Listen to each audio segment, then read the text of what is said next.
For 12 years, my family treated me like a ghost. They erased me from their lives, blocked my number when I was drowning in medical debt, and threw me away to fund my sister's lavish lifestyle. I spent a decade building an empire from the ashes they left me in. So imagine my absolute shock when the people who acted like I did not exist suddenly dragged their heavy luggage across my custom hardwood floors, demanding I speak to my landlord about the plumbing. What they did not know was that I owned every single inch of this multi-million-dollar estate, and locking them inside was the first step of a reckoning 12 years in the making. My name is Abigail. I am 35 years old, and I am a partner at a top-tier forensic accounting firm in Seattle. I built my life on precision, uncovering hidden truths and maintaining absolute control over my environment. But nothing could have prepared me for the sudden invasion of my peaceful sanctuary on a quiet Tuesday afternoon. I am standing frozen in my own grand foyer, holding a cup of artisan tea, when the harsh metallic scrape of a heavy plastic suitcase tears across my imported Brazilian walnut floors. The sound is like nails on a chalkboard, violently shattering the quiet elegance of my home. The heavy oak front door had been left ajar by a delivery person just moments before, and before I can even process what is happening, my younger sister Samantha breezes right past me. She does not say hello. She does not ask how I am. She does not even acknowledge the staggering 12 years of absolute silence that sit between us. Samantha is 33 now, but she still carries herself with the exact same entitled arrogance that made our parents worship her when we were teenagers. She is wearing oversized designer sunglasses and a coat that looks expensive but is desperately out of season. "Tell your landlord the plumbing in the guest bath upstairs is making a weird noise," she snaps, tossing a heavy tote bag onto my pristine white linen sofa. Andre needs complete silence for his Zoom calls this week, and I cannot deal with leaky pipes right now. I just stare at her. 12 years of absolute agonizing silence from my own blood. 12 Thanksgivings spent alone. 12 birthdays unacknowledged. I survived grueling nights studying for my accounting exams on an empty stomach, clawing my way up the corporate ladder, building wealth and security entirely on my own. And this is how they return. Barking orders about plumbing in a house they do not even have the right to look at. Before I continue this story, let me know where you are watching from in the comments below. Hit like and subscribe if you have ever had to build your own success after your family threw you away. Trust me, you are going to want to hear how I handled the people who thought they could just barge back into my life. The front door is still wide open, letting in the cool Seattle breeze. Through the tall glass panels, I watch my parents, Richard and Susan, struggling up the limestone steps of my front porch. They are trailing behind Samantha, lugging heavy battered cardboard boxes sealed with cheap packing tape. They look older, tired, but the familiar expressions of judgment and superiority are still firmly planted on their faces. Mom steps into the entryway, dropping her bags unceremoniously. She immediately wrinkles her nose, her eyes darting critically over my modern minimalist decor, the vaulted ceilings and the custom crystal chandelier hanging above us. "It is terribly cold in here," Abigail, Mom says, sighing loudly as she places a dusty box right onto the center of a hand-woven silk rug I imported from Turkey. This industrial look is so uninviting. You would think for whatever ridiculous rent you are paying, they would give you decent carpeting and some warmer paint colors. She looks at me, finally making eye contact, but there is no warmth in her gaze. No apology for the lost decade, just the same demanding expectation she has always had. I finally find my voice. I step forward, physically blocking their path toward the sweeping glass staircase that leads to the second floor. "Stop right there," I say, my voice dangerously low and steady. "How did you get in here? This is a private, gated community. The security guards have strict instructions not to let anyone through without my direct authorization." A deep, mocking chuckle echoes from the driveway. Andre, Samantha's husband, steps through the doorway. He is a 36-year-old man who claims to run a luxury lifestyle consulting business, which I already know through my professional circles is nothing more than a massive financial sinkhole. He is wearing a tailored suit that fits poorly, and he carries himself like he owns the entire block, a fake gold watch glinting on his wrist. We tailed a delivery truck right through the main gates, Andre says, smirking as he steps inside. The security guard was too busy looking at his phone to notice. We were pretty desperate for a rented place, Abby. He casually kicks the front door, though not hard enough to shut it, and crosses his arms. Samantha said you lived around here, and we figured a single woman like you would have a spare room. Or 5, considering the size of this rental. Andre pauses, his eyes sweeping over the expansive sunlit living room, the state-of-the-art kitchen visible in the distance, and the floor-to-ceiling windows overlooking the meticulously landscaped backyard. A condescending smile spreads across his face. Though looking at this place, I really have to ask, how much credit card debt are you drowning in just to fake this kind of lifestyle? There is no way an unmarried accountant can afford this rent without completely maxing out her credit. The sheer audacity of his words hangs heavily in the quiet air of my foyer. They genuinely believe I am a broke, desperate woman drowning in debt just to rent a home I could not possibly afford. They think I am still the helpless 23-year-old girl they abandoned in the freezing rain 12 years ago when they refused to help me fix my broken car but paid for Samantha to take a luxury vacation to Europe. Any normal person would have screamed. Any normal person would have thrown open the door, shoved them out onto the driveway, and called the police for trespassing. The urge to yell, to demand apologies, to ask how they could possibly sleep at night after what they did to me bubbles up in my throat. But I am not normal.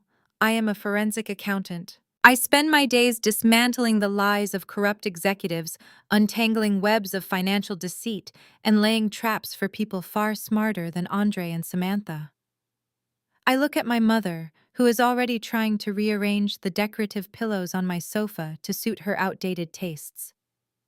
I look at my father, who is completely ignoring my presence, to inspect the intricate molding on the walls, muttering about how cheap the construction must be. I look at Samantha, who is tapping her foot impatiently, waiting for me to show her to the master suite she has probably already claimed in her mind. They are intruders.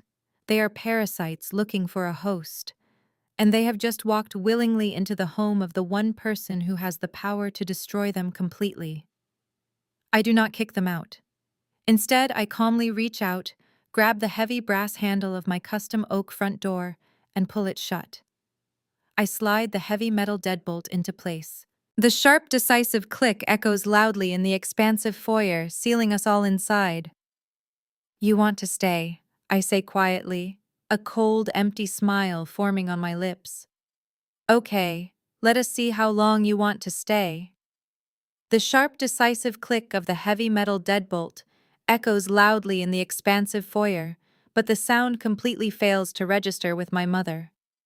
She does not hear a trap snapping shut. To her, it is just a door closing. Susan has spent her entire life living in a reality constructed entirely around her own convenience, and right now her convenience dictates that I am nothing more than the help. She drops her heavy, outdated designer tote bag onto my custom marble console table, the brass hardware scratching the polished surface. She does not apologize. Instead, she lets out a long, dramatic sigh, massaging her temples with perfectly manicured fingers, as if simply being in my presence is a terrible burden she is bravely enduring. Make us some dinner, Abigail, she orders, not looking at me. We have been in the car for hours, and the traffic on the interstate was an absolute nightmare. And do not just warm up whatever cheap frozen food you have. Andre has a sensitive stomach. He needs something fresh. I remain perfectly still, watching her step out of her shoes, right in the middle of the entryway. My father, Richard, finally speaks up, setting down a heavy cardboard box. He nods in agreement with my mother, looking at me with the same stern, disappointed expression he used to wear when I brought home an A- instead of an A+. Your mother is tired, Abigail, he says, his voice dripping with condescension. Do not stand there staring. Get to the kitchen. You owed us the day you walked out on this family instead of co-signing Samantha's college loans. We are willing to look past your selfish behavior, but the least you can do is give us a place to crash for a few weeks, until Andre finalizes his next big business deal. The silence that follows his statement is thick and suffocating. I let the sheer audacity of his words hang in the air, wrapping around us like a thick fog. I look at the four of them standing in my home, my mother with her expectant glare, my father with his unearned authority, my sister rolling her eyes in boredom, and her husband examining his fingernails. I owed you. I repeat slowly, testing the words on my tongue. The sound of my own voice is calm, unnervingly steady. I am a forensic accountant. I spend my life examining ledgers, balancing accounts, and tracking debts. And the concept that I owe them anything is the most mathematically absurd statement I have ever heard. You think I owe you because I refuse to chain myself to $80,000 of high-interest student debt for a degree. Samantha did not even bother to finish. Samantha scoffs loudly from the corner, crossing her arms over her chest. Oh my God, are we really doing this right now? Can you just get over yourself for once? We are family. Family, I say, my eyes locking onto hers. That is a very interesting word, Samantha. Because 12 years ago, when I was sitting in my freezing car in the middle of November, with a blown transmission and a severe case of pneumonia, I reached out to my family.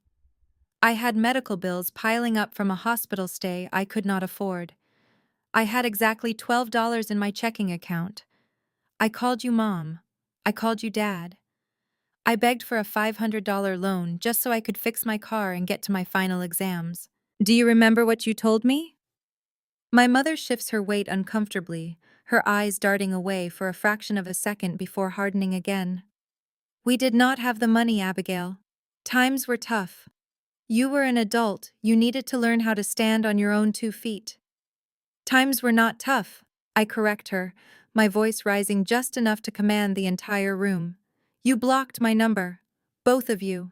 You blocked the number of your sick, stranded daughter because you did not want my financial stress ruining the mood. Because that exact same week, you wrote a check for $40,000 to pay for Samantha to have a luxury destination wedding in Tuscany. My father steps forward, puffing out his chest in an attempt to intimidate me. It is a tactic that worked beautifully when I was 17, but is entirely pathetic now that I am a 35-year-old woman who makes 3 times what he ever did in his prime. That was different. Richard barks, his face flushing with defensive anger.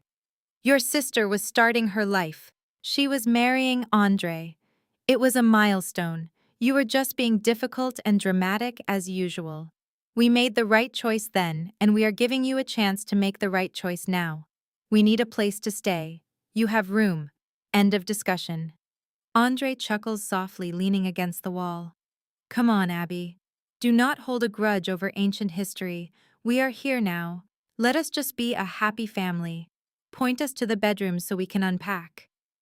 Samantha does not wait for my permission. She never has. Driven by the lifelong conditioning that whatever she wants is rightfully hers, she grabs the handle of her massive suitcase.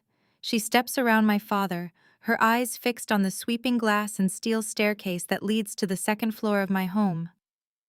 I am completely exhausted, Samantha announces to the room, completely dismissing my presence. Andre and I are taking the master suite.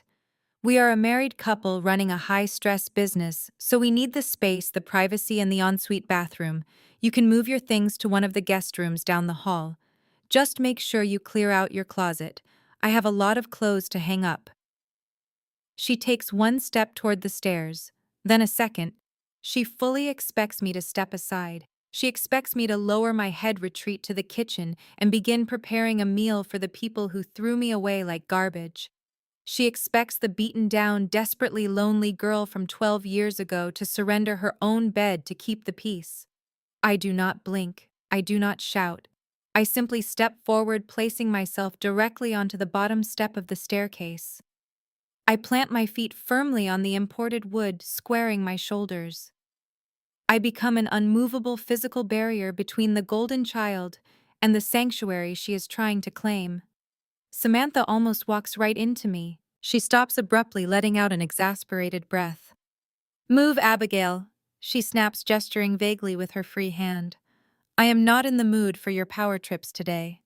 I look down at her, maintaining absolute eye contact. "You are not taking the master suite," I say, my voice dropping to a low, icy register.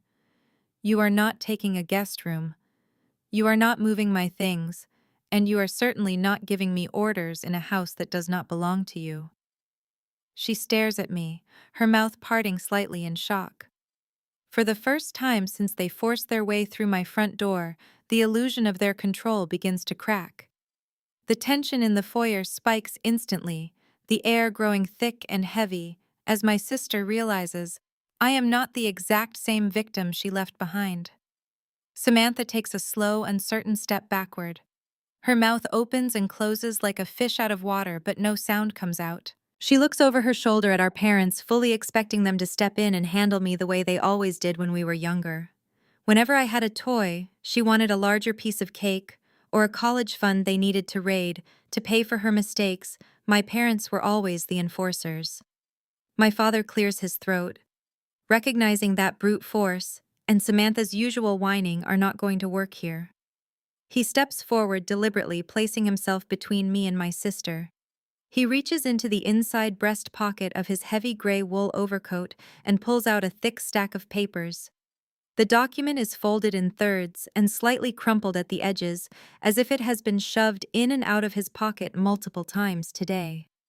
He flattens it against the palm of his hand with a heavy, patronizing sigh, acting as though he is the only reasonable adult in the room trying to manage a deeply difficult child. "Listen to me, Abigail," he says, his voice taking on a fake diplomatic tone that makes my skin crawl. "Let us put the emotional baggage aside for a minute. We did not drive all the way to Seattle just to argue about who sleeps in which bedroom. We came because we need to handle a serious family matter, and you are going to help us do it." He smooths the paper out one last time and holds it up. "Andre and Samantha are expanding their lifestyle consulting firm. It is a very lucrative market, as I am sure you know. But they need a temporary bridge loan to cover some immediate operational costs and marketing expenses. Just a formality, really. A stepping stone to their next $1 million contract." I stare at him, my face an unreadable mask. I am a forensic accountant. I know exactly what a bridge loan is, and I know exactly what kind of desperate failing businesses usually need them. Obviously, my father continues, gesturing vaguely to the massive crystal chandelier above our heads. "To be approved for a lease on a massive luxury property like this, you must have an excellent credit score. You probably have a very low debt-to-income ratio, since you do not have a husband or children to support. So we brought the paperwork with us. I am going to need you to sign this." He thrusts the papers toward me. I do not take them immediately. I just look down at the bold black letters printed across the top of the page. It is a commercial guarantor application, and it is not for a small, manageable amount. The principal loan request printed on the second page is for $400,000. He wants me to put my name, my credit, and my financial future on the line for nearly $500,000. As a guarantor, I would be legally bound to pay every single cent of the principal, the interest, and any associated legal fees the second Andre defaults. And looking at Andre's cheap suit and fake watch, I know he will default. My father is standing in my foyer demanding I chain myself to a sinking ship just so my sister can continue to play pretend on social media. I do not even reach for the cheap plastic pen he is holding out to me. I look my father dead in the eye and give him a single uncompromising syllable: "No."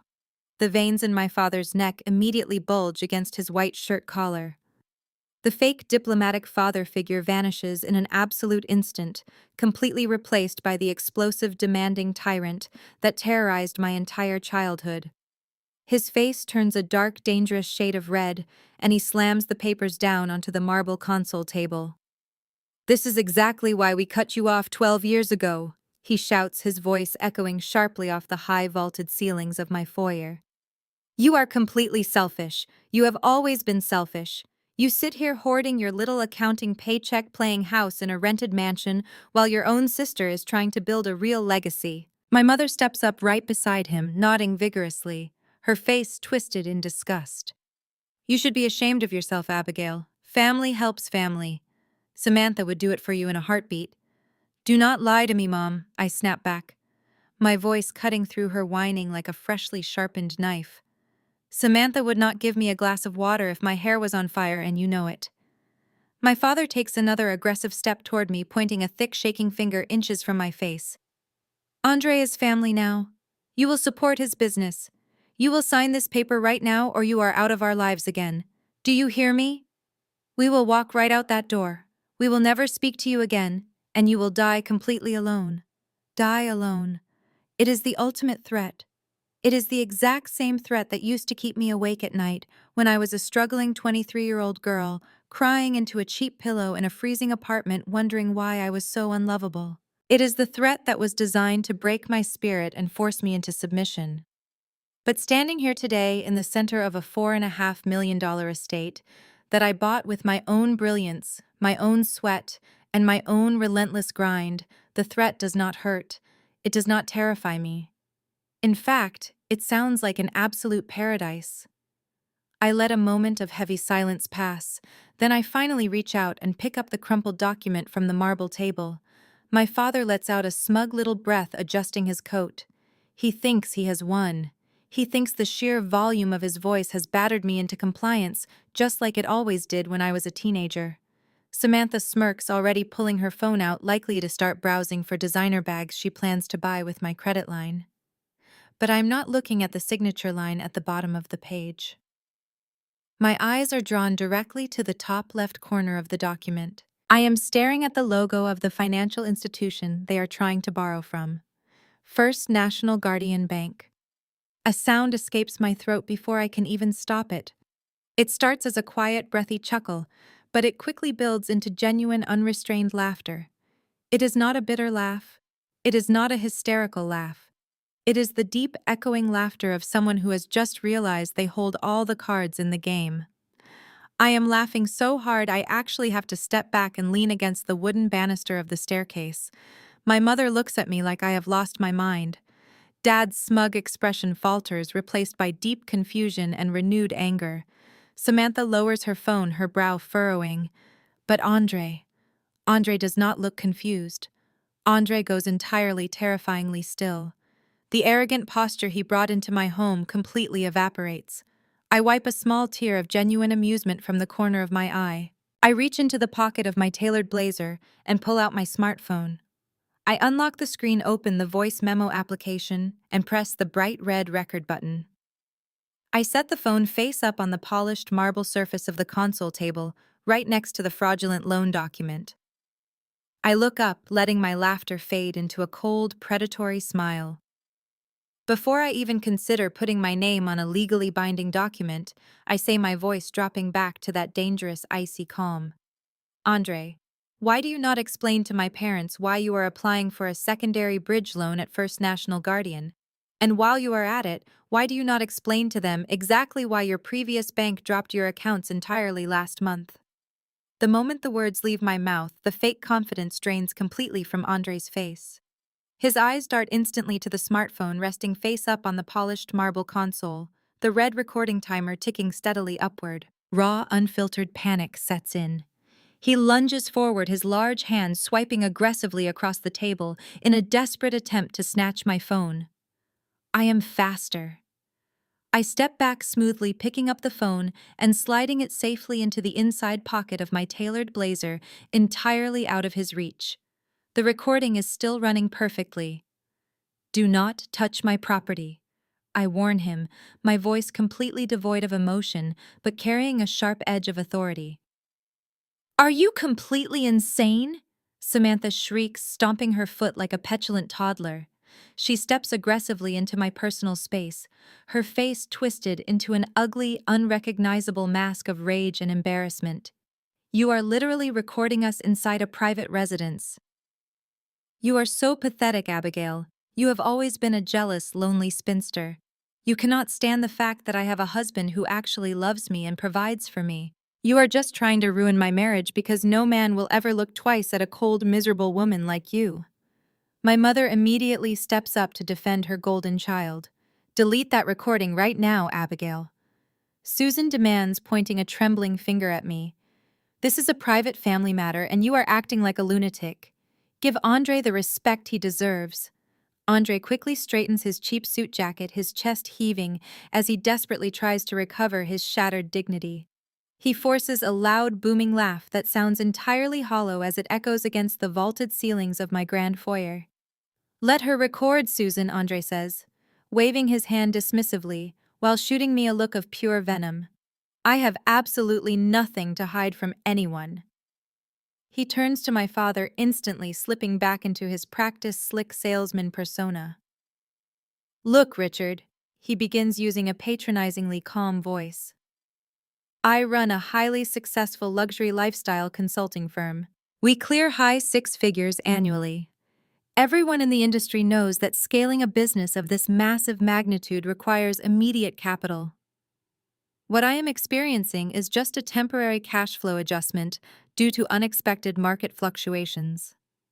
My previous bank simply did not have the institutional framework to support our rapid international expansion. That is the only reason we parted ways. I stand there listening to him weave this absolute fantasy. Market fluctuations, institutional framework, rapid international expansion. It is a masterclass in corporate word salad. He uses buzzwords to confuse my parents who know absolutely nothing about modern finance or commercial banking. As a forensic accountant, I know exactly what those words actually mean when strung together by a man sweating through his suit. I know for a fact his previous bank dropped him because his accounts were flagged for repeated suspicious wire transfers and constant overdrafts, but I do not interrupt him. I let him dig his own grave, giving him enough rope to hang himself. My father, desperate to believe that his favorite daughter married a titan of industry, nods along enthusiastically. See, Abigail, Richard says, glaring at me. It is just business. Something you would understand if you ever stepped out of your little cubicle and actually took a risk in the real world. Emboldened by her husband's ridiculous performance and our father's blind support, Samantha crosses her arms over her chest. She looks around my pristine, meticulously designed home with a look of pure, unadulterated disgust. You think you are so much better than us just because you managed to rent this place?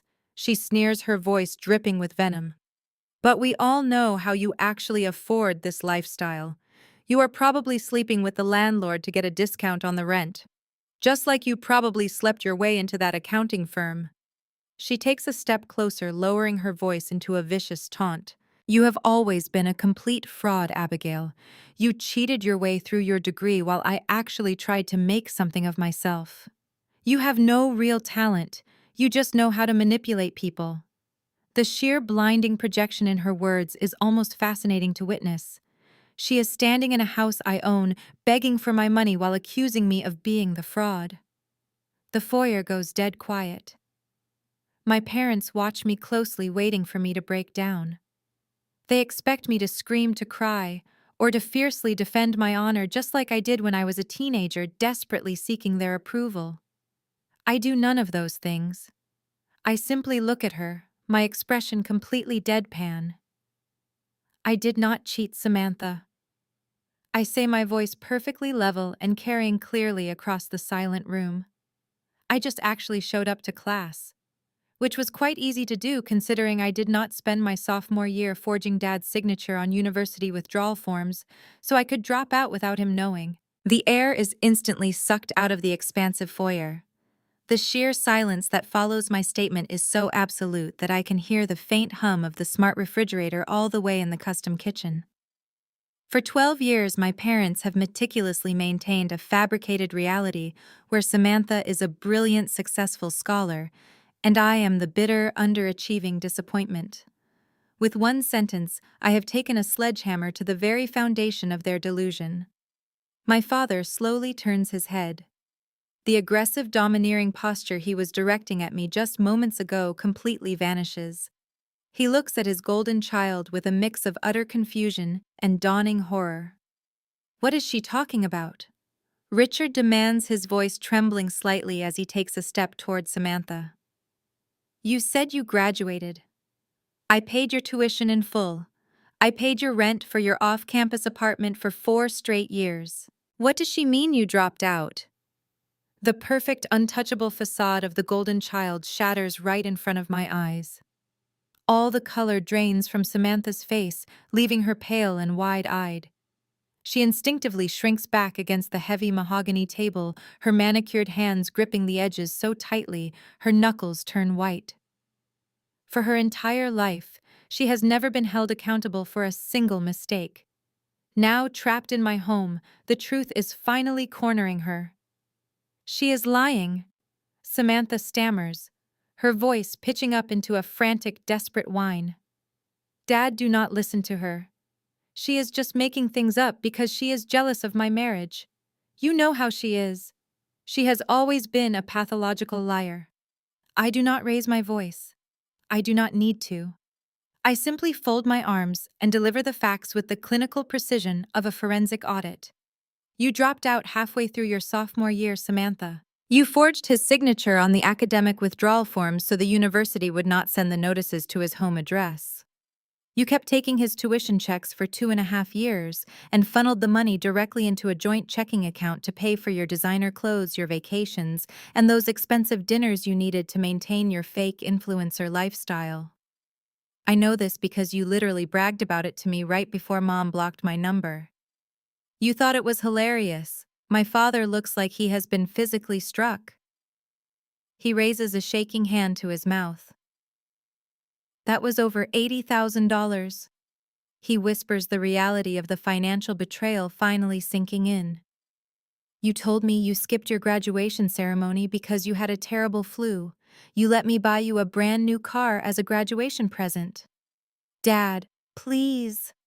Samantha begs, actual tears welling up in her eyes as she realizes her usual manipulation tactics are failing. It was so hard for me back then.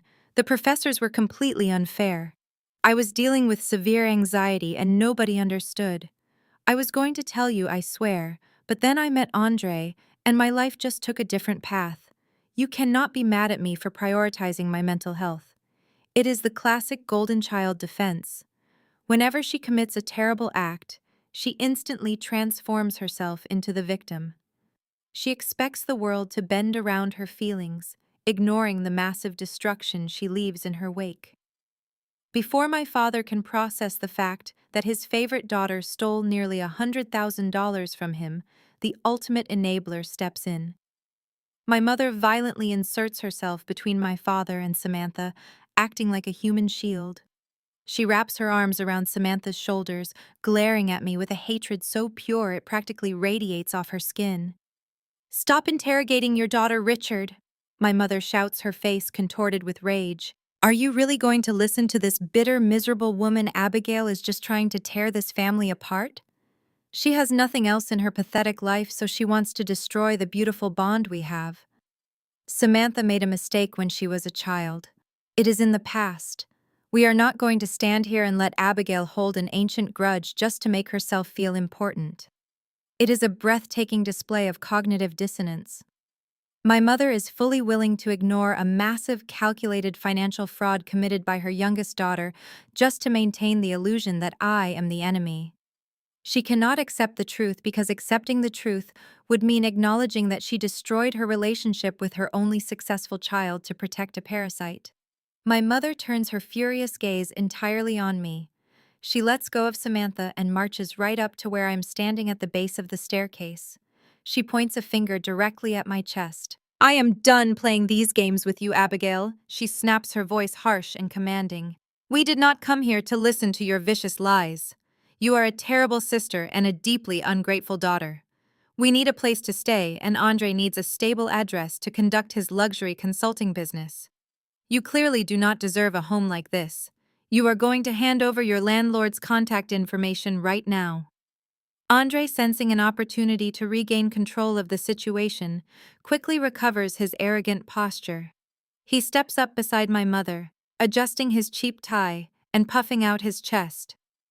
Listen to your mother, Abby, Andre says, his tone dripping with patronizing authority. Give me the property manager's phone number. I am a seasoned businessman. I know how to negotiate these things. I will offer them 6 months of rent in advance to take over your lease. We are a respectable married couple running a high-end firm, and you are a single woman causing disturbances. Any rational landlord is going to choose us over you. We are taking this house. You can pack your things and find a small studio apartment downtown. It is much more suited to your lifestyle anyway.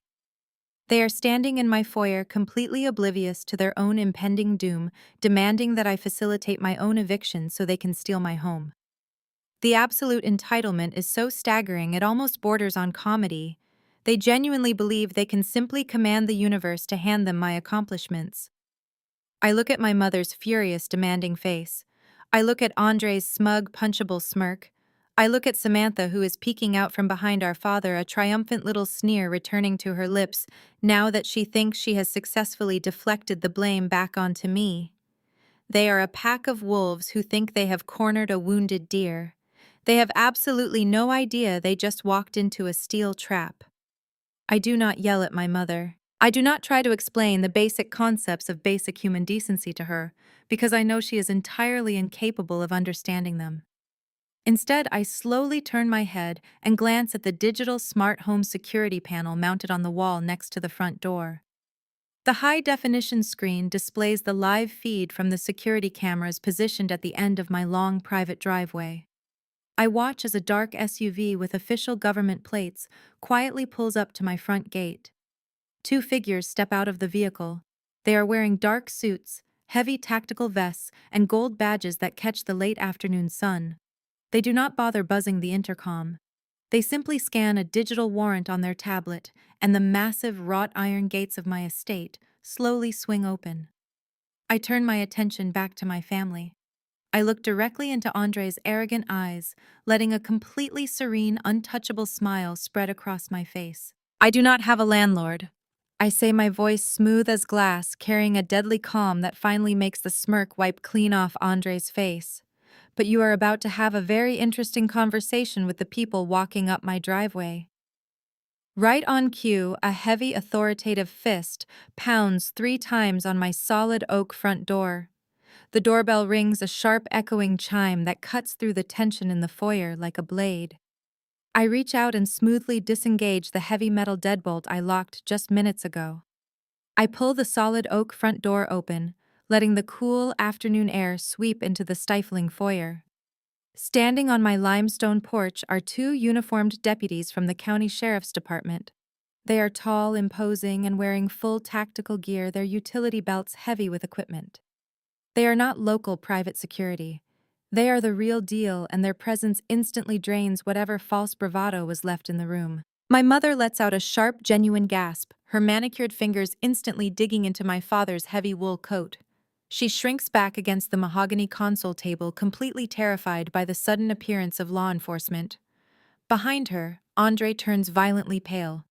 The arrogant, slick businessman persona he has been projecting for the last hour vanishes in a millisecond. His skin takes on a sickly gray hue, and I watch as his eyes dart wildly toward the back hallway, instinctively searching for a rear exit he does not even know how to find. "Good afternoon," the taller deputy says, his voice a deep, authoritative rumble that commands absolute attention. His eyes sweep past me and lock directly onto the group cowering in my entryway. "We are looking for Andre and Samantha." I do not say a word. I do not have to. I simply take a slow, deliberate step to the side and extend my hand in a graceful, sweeping gesture toward my sister and her husband. The deputies step heavily into the foyer, their boots thudding against the imported hardwood floors. The sound is deliberate and intimidating. The second deputy is holding a thick manila folder stuffed with legal documents. Andre swallows hard, his Adam's apple bobbing visibly as he forces himself to step forward. "There must be some kind of misunderstanding." "Officers," Andre says, his voice cracking slightly. His hands are trembling so badly he has to shove them into the pockets of his cheap suit pants. "We are just visiting family. We have not done anything wrong. We are not here for a criminal complaint today," the first deputy replies coldly, pulling a digital tablet from his vest. He looks down at the screen verifying the information. "But we tracked the license plate on the black luxury SUV parked in the driveway. The vehicle is registered under your name, and we have been authorized by the courts to serve you with immediate foreclosure and asset seizure documentation." Samantha lets out a sound that is half gasp, half scream. She covers her mouth with both hands, her designer sunglasses slipping down the bridge of her nose. The second deputy steps forward, pulling a thick stack of papers from the manila folder. He extends them toward Andre. These are the official foreclosure notices for your primary residence. The deputy states, his tone entirely robotic and practiced. The bank has officially repossessed the property due to 90 days of consecutive non-payment. Furthermore, we have a court-ordered asset seizure warrant for the vehicle parked outside. You are required to surrender the keys immediately. No. Samantha shrieks, finally breaking her silence. Her voice is high-pitched and entirely hysterical. You cannot take our car. How are we supposed to get anywhere? We need that car for our business. My husband is a highly successful consultant. You are making a massive mistake. Ma'am, the deputy says, not blinking or showing even a fraction of an ounce of sympathy. If you refuse to surrender the keys, we will be forced to tow the vehicle at your expense, and we will add obstruction charges to your file. Hand over the keys right now. The perfect, untouchable image Samantha has cultivated for her entire life completely disintegrates right in front of my eyes. The facade of wealth, the arrogant superiority, the endless bragging about her perfect marriage, it all shatters onto my foyer floor. She breaks down into loud, ugly, uncontrollable sobs. Her makeup begins to run dark streaks cutting through her foundation as she collapses against the staircase banister, weeping like a spoiled toddler who has finally been told no. My father stands completely frozen, his mouth slightly open, staring at the legal documents in the deputy's hand as if they are written in an alien language. He is watching his golden child's entire life collapse, and he is entirely powerless to stop it. Andre realizes he has absolutely no way out. Defeated, humiliated, and shaking with suppressed rage, he slowly pulls his hand out of his pocket. He holds out the sleek black key fob. The deputy snatches it from his hand without a word. The deputy hands the thick stack of foreclosure documents to Andre, who takes them with a numb, lifeless grip. You have 24 hours to retrieve any personal belongings left inside the vehicle before it is processed at the impound lot, the deputy says. Have a good day. The officers turn around and walk right back out the front door, their boots crunching on the gravel driveway as they head straight for Andre's repossessed car. I step forward, grab the brass handle of my front door, and pull it shut. I slide the heavy metal deadbolt back into place. The sharp click echoes through the silent, suffocating air of the foyer. For a long, agonizing moment, nobody speaks. The only sound in the massive house is Samantha's dramatic, heaving sobs as she sits slumped on the bottom step of my staircase. The reality of their situation has finally crashed down on them. They are entirely broke. They have no home. They have no car. They are drowning in debt, and they are currently standing in the foyer of a sister they abandoned 12 years ago. Any rational human being would use this exact moment to drop to their knees and beg for forgiveness. Any normal family would look at the horrible way they treated me today, realize they are entirely at my mercy, and offer a profound, desperate apology for their behavior. But my family is not normal. They are fundamentally incapable of taking accountability for their own failures. When faced with the absolute destruction of their own making, their minds instantly look for a scapegoat. And I am the only target in the room. My mother is the first to snap out of her state of shock. The terror that gripped her while the police were here instantly morphs into a blinding, irrational rage. She turns away from her sobbing golden child and marches aggressively toward me, her hands balled into tight fists at her sides. You called them? My mother screams, her voice echoing wildly off the high ceilings. The sheer volume of her accusation forces Samantha to momentarily stop crying. You called the police on your own sister. I stare at her, genuinely astounded by the mental gymnastics she just performed. I did not call anyone, Mom. I say, my voice a picture of total calm. I have been standing right here the entire time. The police literally told you they tracked his license plate. Do not lie to me. My father roars, suddenly coming back to life. He steps up right beside my mother, his face dark red with fury. He points a shaking finger aggressively at my face. You planned this. You have been plotting against Samantha since the day we arrived. You probably saw them pull up, recognized the car, and called the bank yourself to give them the address. You are a sick, vindictive woman, Abigail. You set us up. Andre chimes in, his voice shaking with anger as he clutches the foreclosure papers to his chest. He desperately needs to deflect the blame away from the fact that he ruined his own life, so he eagerly jumps onto their delusion. She set a trap for us, Richard. She let us park in her driveway just so they could seize the vehicle. This is all her fault. The sheer absurdity of their accusations is almost beautiful to witness. They are standing in my house, holding legal documents generated by their own unpaid bills, weeping over a car repossessed by their own bank, and they have somehow convinced themselves that I am the mastermind behind all of it. They would rather believe that I am an evil, omnipotent villain who controls the local sheriff's department than admit that Andre is a massive failure and Samantha is a fraud. Samantha suddenly scrambles to her feet, her face streaked with mascara and tears. She lunges toward me, pointing a trembling finger. You ruined my life, she shrieks, her voice breaking. I hate you.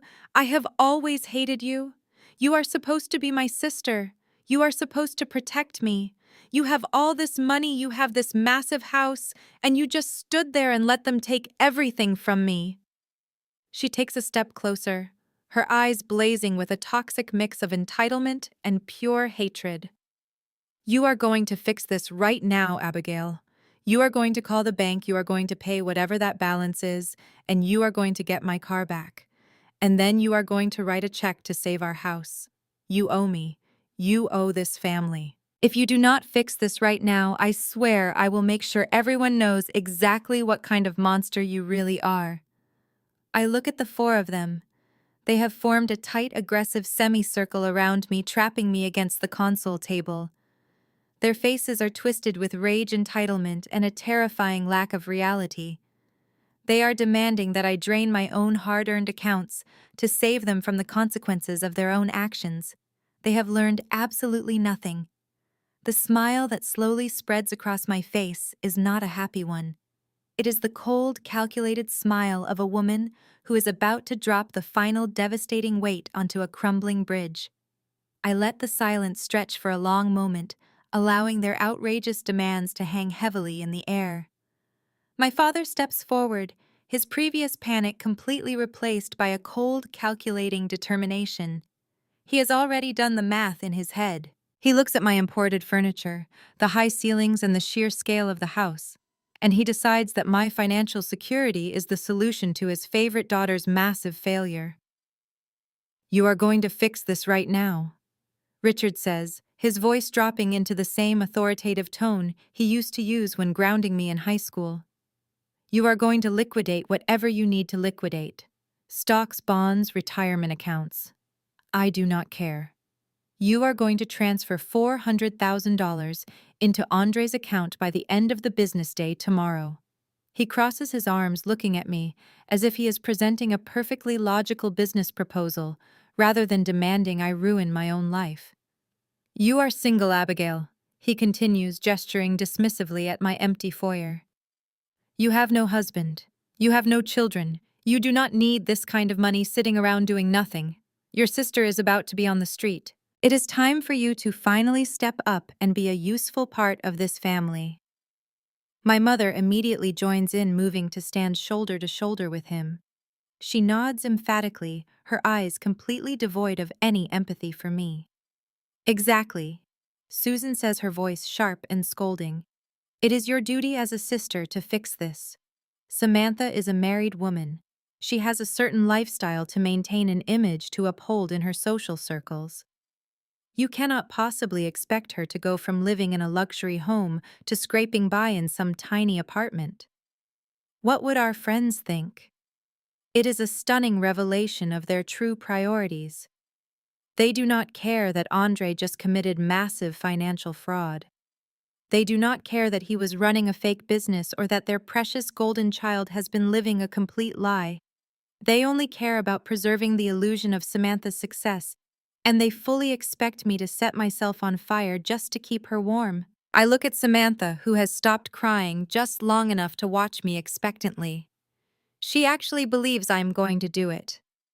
She has spent her entire life watching our parents force me to sacrifice my own happiness for her convenience, and she fully expects this moment to end exactly the same way. I do not yell. I do not cry. I do not waste my breath trying to explain how incredibly twisted their logic is. Instead, I simply turn my back on them. My heels click softly against the hardwood floor as I walk out of the foyer and head straight down the wide hallway toward my home office. For a second, nobody moves. Then I hear the frantic shuffling of their feet as my entire family hurries after me. They follow me like a pack of starving dogs chasing a piece of meat, entirely convinced that I am walking away to grab my checkbook. I step into my expansive home office, intentionally leaving the heavy double doors wide open so they can all crowd into the doorway. The room is lined with custom-built bookshelves, a massive mahogany desk sitting squarely in the center, and a large abstract painting hanging on the far wall. They stand in the threshold watching my every move with greedy anticipation. I calmly walk over to the abstract painting and swing it open on its hidden hinges, revealing a sleek, flush-mounted steel wall safe. My father lets out a heavy sigh of relief, clearly assuming I'm about to hand over the cash they so desperately need. "See, Susan," he mutters to my mother. "I told you she would eventually listen to reason. She just needs a firm hand." I do not acknowledge his comment. I punch a complex sequence of numbers into the digital keypad. The heavy steel bolts retract with a deep, satisfying clunk.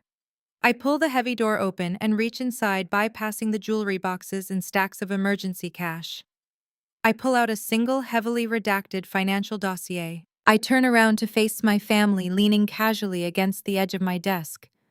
I look directly at my father holding the thick file in my hands. "It is incredibly funny that you mention retirement accounts, Dad." I say, my voice smooth and perfectly conversational, completely ignoring the tension radiating from the doorway. "Because 12 years ago, when I was sitting in my freezing car practically dying of pneumonia, you told me the family was entirely bankrupt. You looked me in the eye and swore you did not have a single penny to spare for my medical bills or my transmission." My father frowns, clearly annoyed that I am bringing up the past when he wants my money in the present. "We were struggling, Abigail. I already told you that. Stop being dramatic and just get the checkbook." I open the dossier, casually flipping through the first few pages. "But you were not struggling, Richard." I correct him, my voice turning icy sharp. "Because according to the forensic audit I ran on our family finances 5 years ago, you actually had a hidden offshore account in the Caymans. An account holding exactly $2.5 million. The silence in my home office becomes so dense, it feels like it could crush coal into diamonds. My father absolutely freezes. The remaining color completely drains from his face, leaving him looking like a hollow, terrified old man. His jaw slackens, and his eyes dart rapidly back and forth as his brain desperately tries to calculate how I could possibly know about his secret offshore funds. He has spent over a decade playing the role of the struggling patriarch who had to make tough financial choices, a lie that allowed him to deny me basic medical care while secretly hoarding millions. Susan looks at him, her eyes wide with shock. "Richard," my mother whispers, her voice trembling with genuine confusion. "What is she talking about? $2.5 million. Tell me she is making this up." But my father cannot speak. The forensic evidence of his ultimate betrayal is sitting right in my hand, and he knows I do not make accusations without absolute proof. I am a partner at a top-tier accounting firm. I track hidden assets for a living. Finding a poorly concealed Cayman account established by an arrogant, overconfident boomer was essentially child's play. I do not stick around to watch their marital foundation crumble in my office doorway. I step right past my father, the physical proximity making him flinch. I walk back down the wide hallway carrying the thick red tabbed folder, my heels clicking rhythmically against the hardwood. I head straight for the massive open-concept kitchen, a pristine space featuring imported Italian marble countertops and custom cabinetry. My family scrambles after me, their previous united front entirely shattered. My father is trying to shush my mother, who is now hysterically demanding answers about the Cayman account. Andre is trailing behind them, his face still pale from his own catastrophic foreclosure, looking completely lost. I reach the massive marble kitchen island and stop. I hold the red-tabbed folder for a brief second before I let it drop. It hits the polished stone surface with a heavy authoritative smack that immediately silences the bickering behind me. Samantha pushes past our parents. Her eyes are red and puffy black mascara smeared under her eyes, but the vicious entitled sneer is already crawling back onto her face. She desperately needs to regain control. She needs me to be the loser in this scenario to make her own spectacular failure easier to swallow. "What is this?" Samantha snaps, glaring at the folder as if it is a venomous snake. "Is this your eviction notice? Did your landlord finally find out you are a complete fraud? Because I guarantee whatever sad little problems you have do not compare to what Andre and I are dealing with right now. You are going to sign that guarantor form, Abigail. You are going to fix my life, or I swear, I will make sure you regret it." She reaches out and snatches the folder off the marble island. She does not even wait for me to answer. She violently flips it open, ready to mock whatever financial hardship she assumes I am hiding inside. She expects to see a late rent notice, a massive credit card bill, or a letter from a collection agency. She expects to see proof that I am the desperate failing spinster she has always convinced herself I am. Instead, she is staring at a thick stack of official notarized legal documents printed on heavy cardstock. I lean forward, resting my hands on the cool marble, watching her eyes scan the very first page. I watch the exact moment her brain processes the words stamped across the top of the document.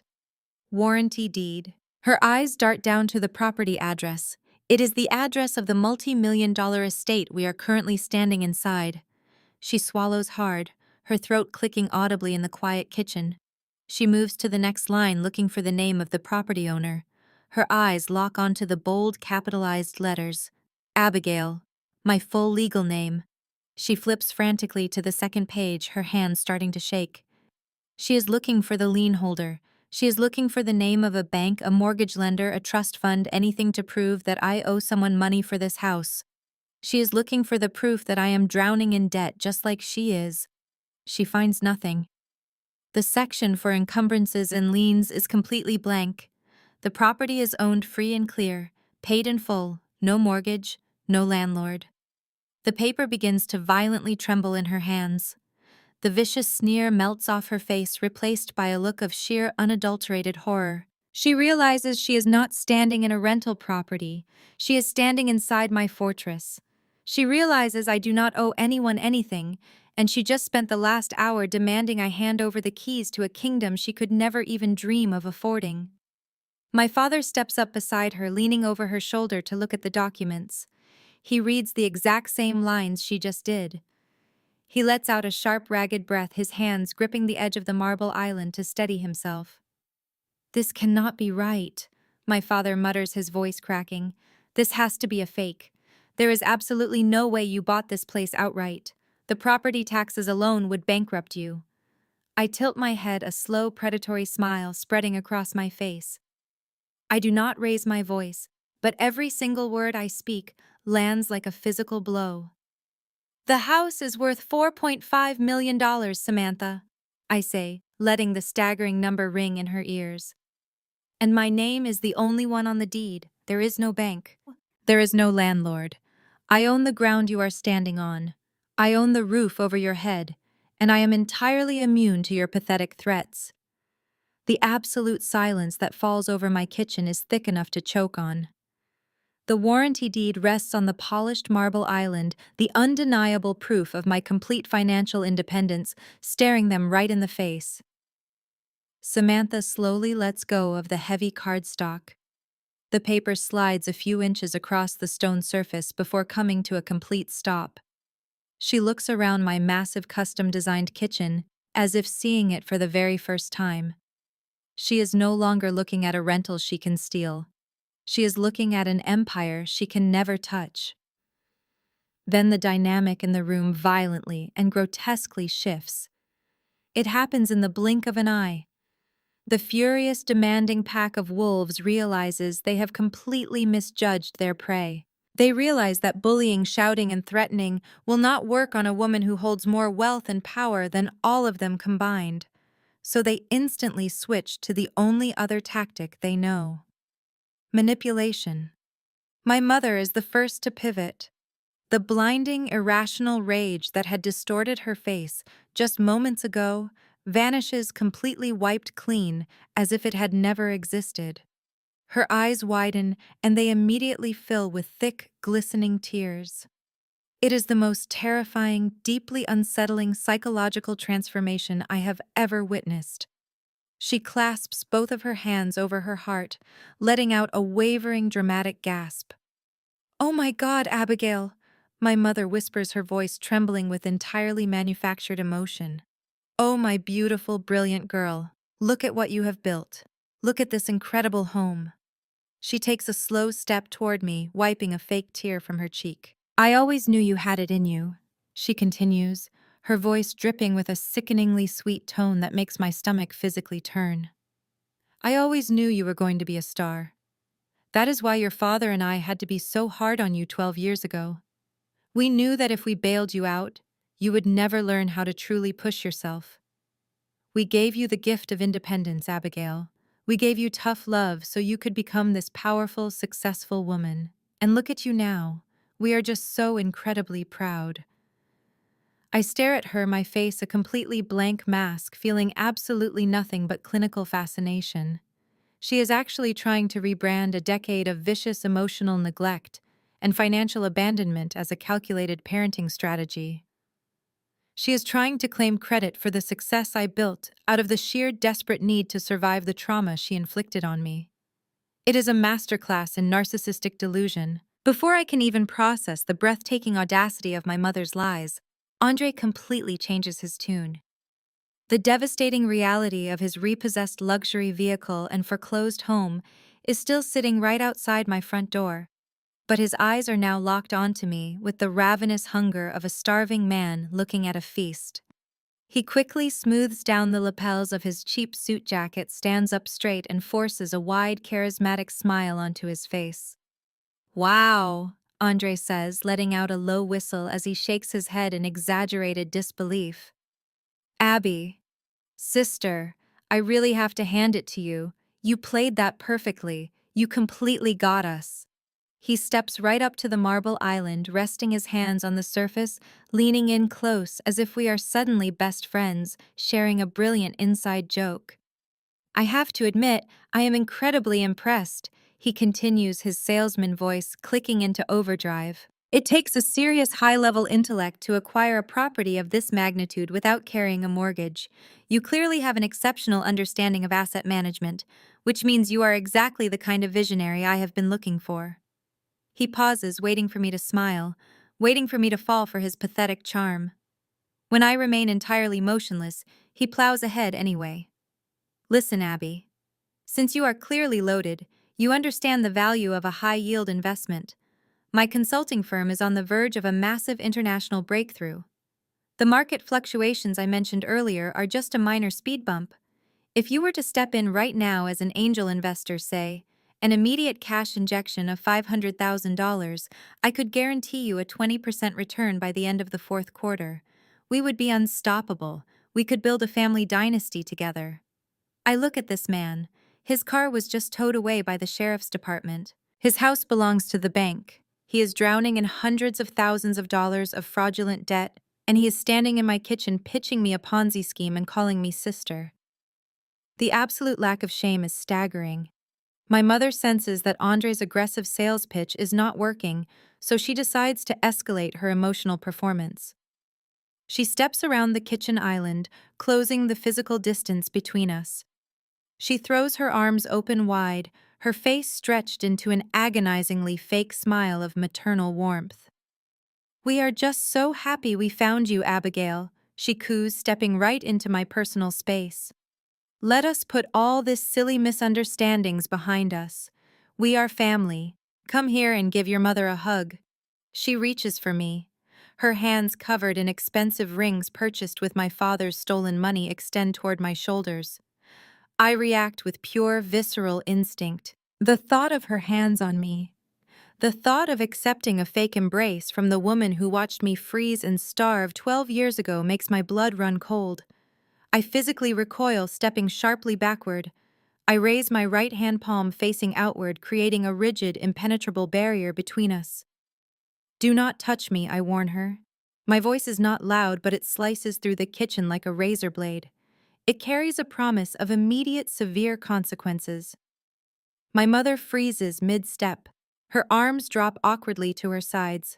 The fake maternal smile falters, cracking at the edges, as she realizes her emotional manipulation has failed entirely. She looks completely, entirely lost. From the other side of the island, Samantha finally snaps. She has been watching this entire exchange in stunned silence, her mind frantically trying to process the fact that she is no longer the most important person in the room.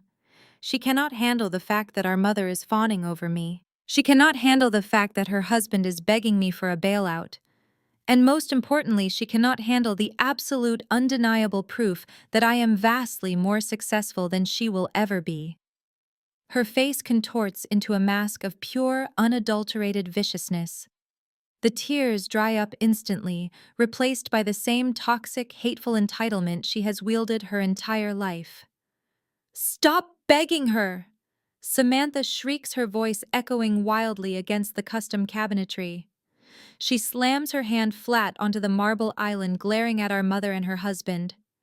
Stop acting like she is some kind of genius. She is still just Abigail. She is still the same pathetic, boring loser she has always been. She turns her furious gaze toward me, her chest heaving. You think you are so special, just because you have a nice house? Samantha spits, her voice dripping with venom. You think you can just stand there and judge me? Fine.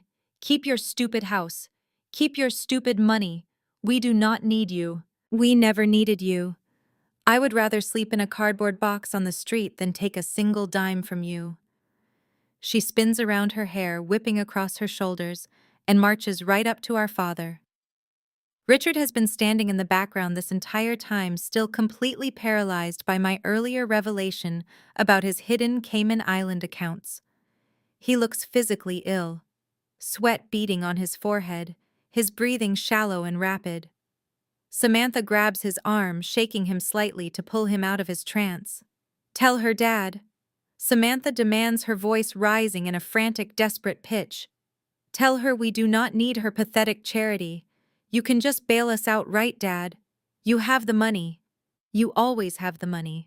Just write Andre a check right now so we can get out of this disgusting house and never have to look at her ugly face again.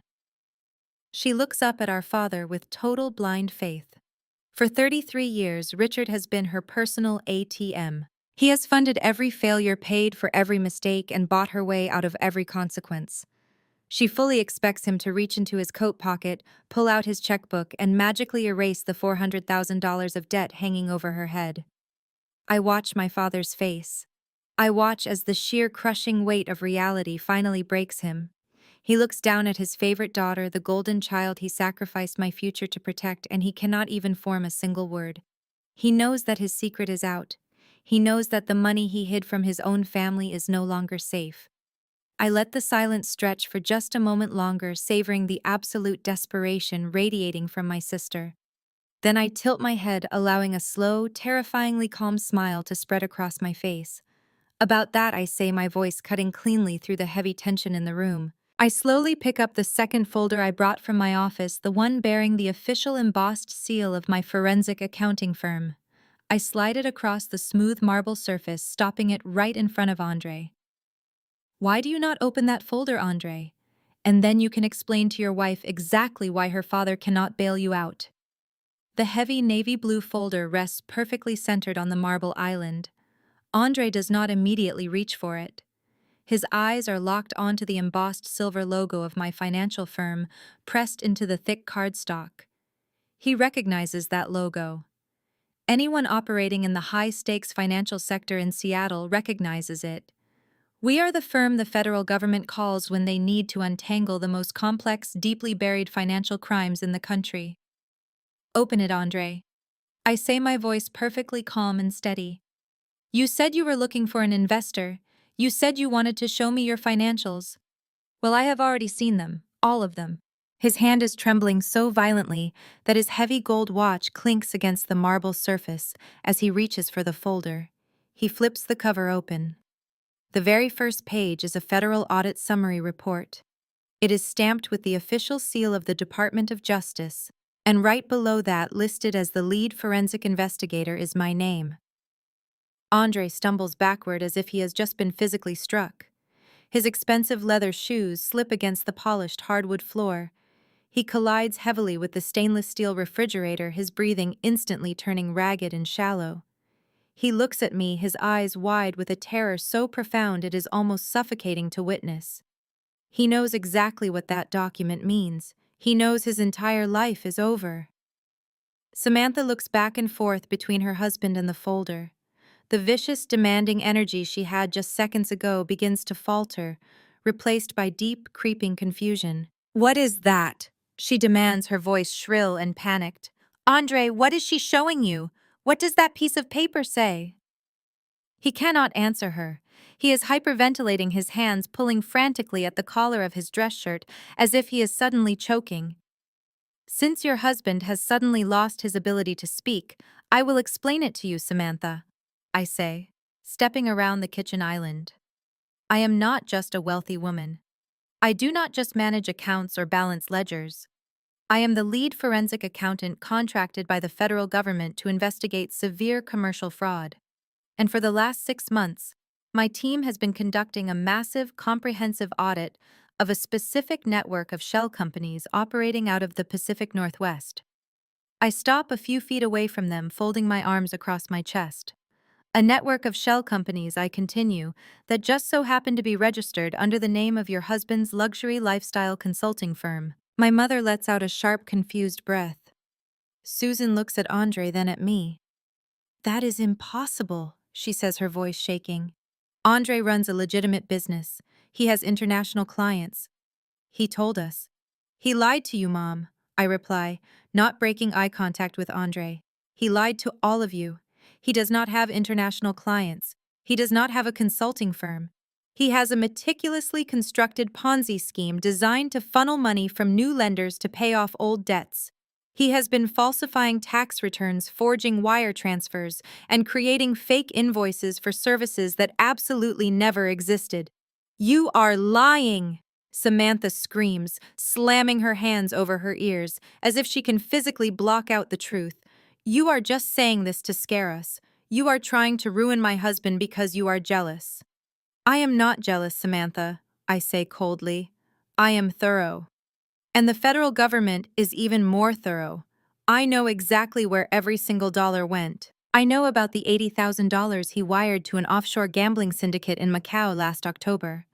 I know about the forged revenue reports he submitted to First National Guardian Bank to secure that initial loan. And I know that his rapid international expansion was actually just him desperately trying to move stolen money across borders before the authorities caught up with him. My father, Richard, has been leaning heavily against the counter this entire time. His face is completely ashen. The revelation of his own secret Cayman account had already broken him, but this new information is tearing him apart at the seams. He looks at Andre with a mixture of absolute disgust and rising panic. Richard finally finds his voice. His words come out in a raspy, desperate wheeze. "You told me this was a sure thing, Andre. You looked me in the eye and told me your company was valued at $10 million. It was all a lie, Richard." I say, my voice cutting through his pathetic realization. "He is completely bankrupt. That is why the sheriff was just here. That is why they repossessed his car and foreclosed on his house. He has absolutely nothing left." Samantha begins to sob hysterically again. She turns to our father, grabbing the sleeves of his coat. "Dad, do something," she begs, her voice cracking under the weight of her crumbling reality. "You have to fix this. You have that money she was talking about, right? You have the Cayman account. Just pay them off, pay the bank. Keep Andre out of jail. My father looks down at her. The great patriarch of the family, the man who always solved every problem with a checkbook and a condescending lecture, is completely powerless. He cannot use the money in the Caymans. Because if he transfers $2.5 million of unreported, untaxed offshore funds into an account actively being monitored by the federal government for wire fraud, he will go to federal prison right alongside his son-in-law. I cannot do it, Samantha. Richard whispers, tears finally pooling in his own eyes. I cannot touch that money. If I do, they will arrest me too. Samantha lets go of his coat and takes a step back, her face twisting in sheer disbelief. You are choosing your own money over my husband? She shrieks. You are just going to let him go to jail. But the absolute worst part of this entire tragedy has not even been revealed yet. They are all standing in my kitchen crying over lost cars and frozen bank accounts, completely unaware of the massive unexploded bomb sitting right beneath their feet. I look at Andre. He is still leaning against the refrigerator, his eyes squeezed shut, silent tears streaming down his face. He looks like a pathetic, broken little boy. You are missing the most important piece of the puzzle, Samantha. I say, my voice dropping to a low, dangerous whisper that forces everyone in the room to instantly quiet down. You are standing here begging our father to save your husband, but you have not asked the most important question. I slowly walk back to the marble island and tap my manicured fingernail against the official audit file. When Andre applied for that $400,000 bridge loan from First National Guardian Bank, his credit was already completely destroyed. I explained, speaking with the clinical precision of a surgeon. His business accounts were heavily overdrawn. He had massive outstanding debts. No legitimate financial institution in this country would have ever given him a single dime based on his own financial standing. I look directly at my father. Richard is staring back at me, his chest rising and falling rapidly, as a new profound sense of terror begins to wash over him.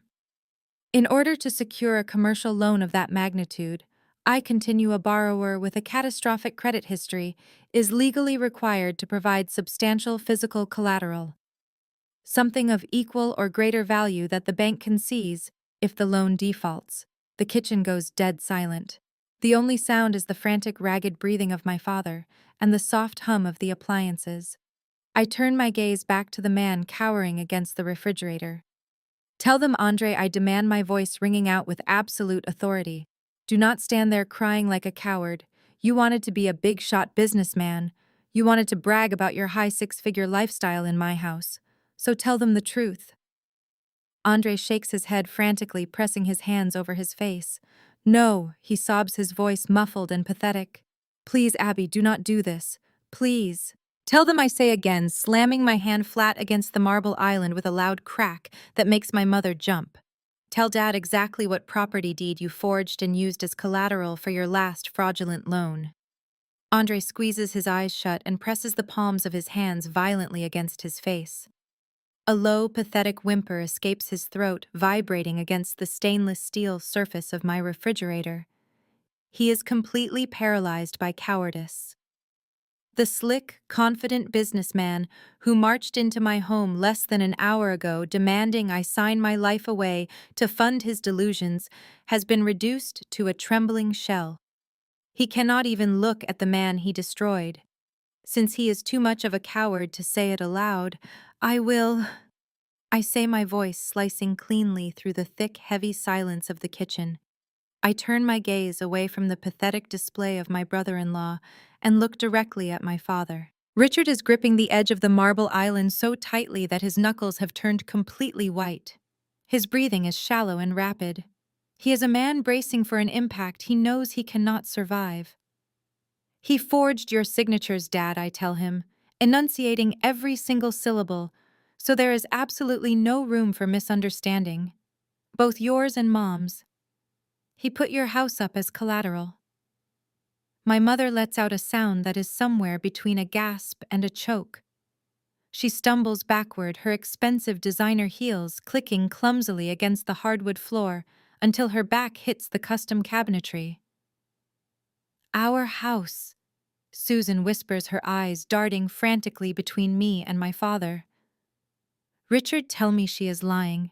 Tell me he could not possibly do that. The bank would have called us. They would have sent letters. We would have known.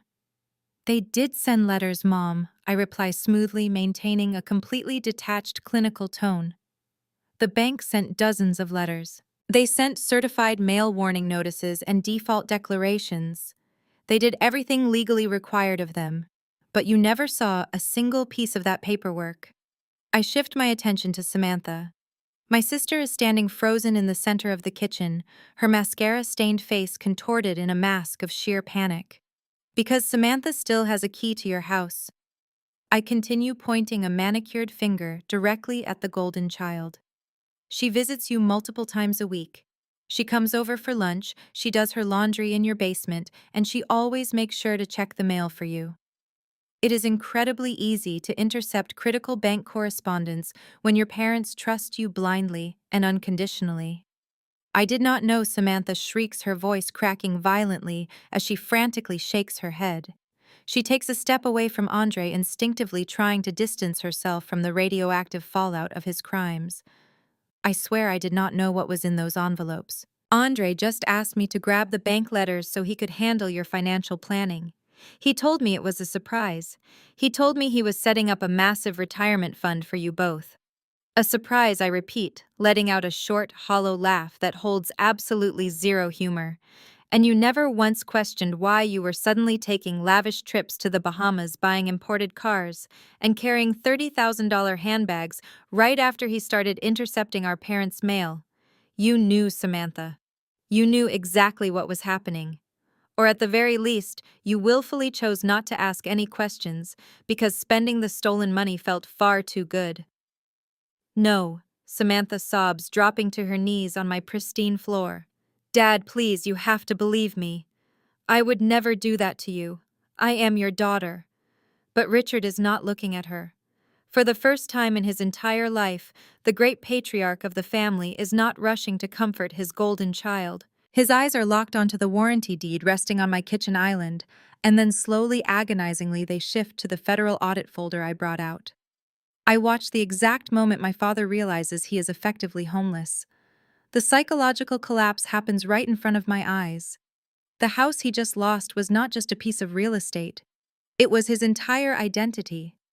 It was the sprawling 4-bedroom colonial fortress in the best neighborhood in the city. It was the house he used to project his superiority over everyone else. It was the physical manifestation of his ego. And most importantly, it was the exact same house where he locked the front door on me 12 years ago.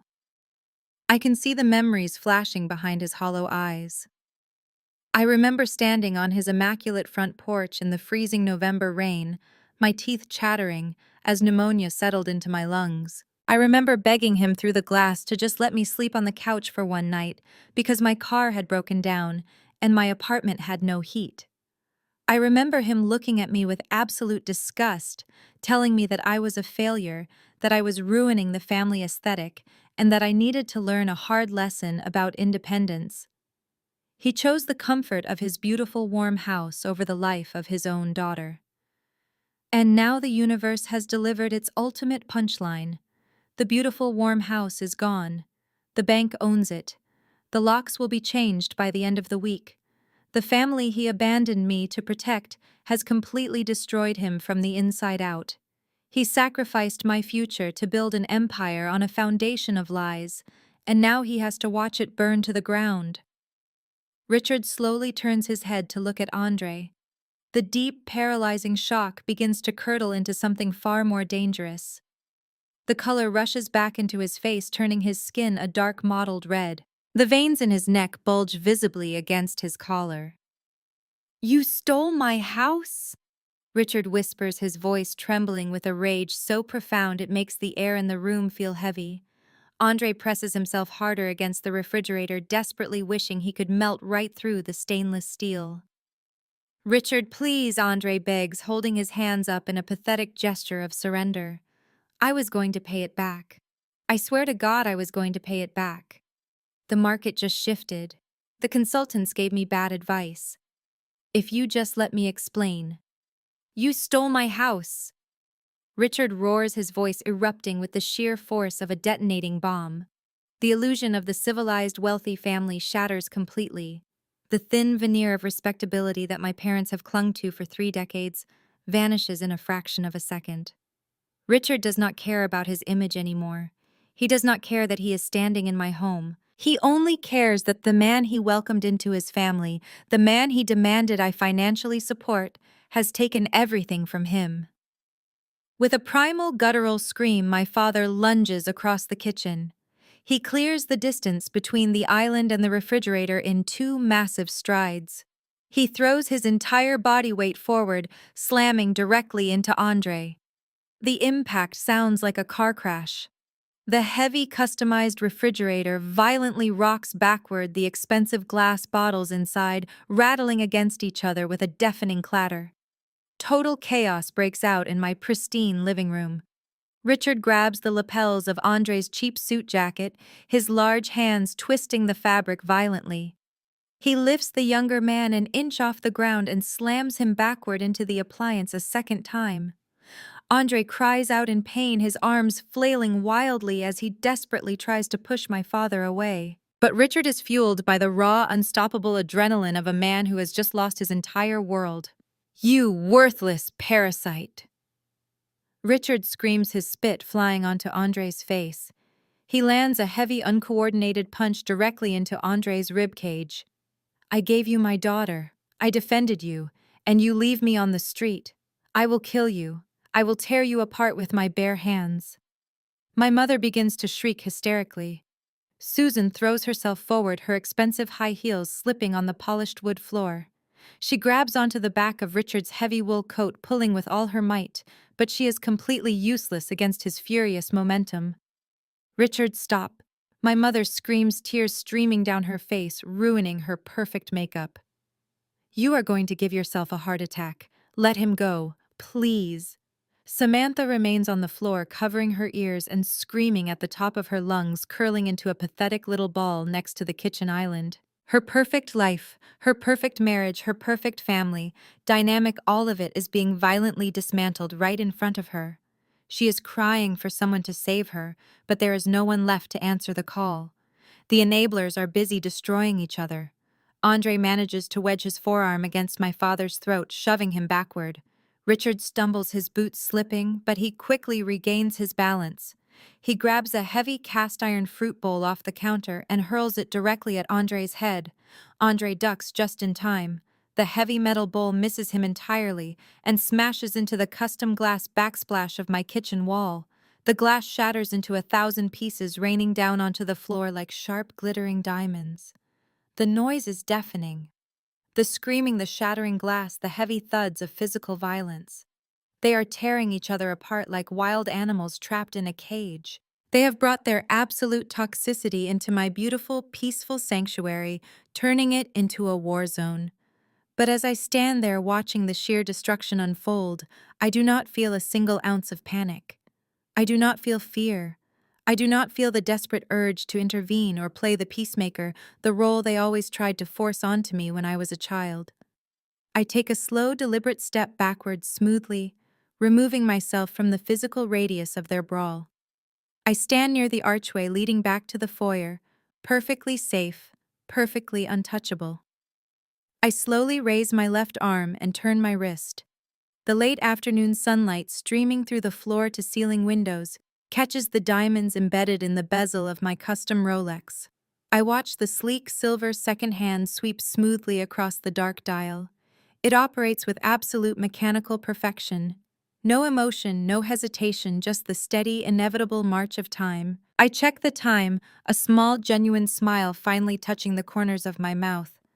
I am watching the total annihilation of the family that threw me away.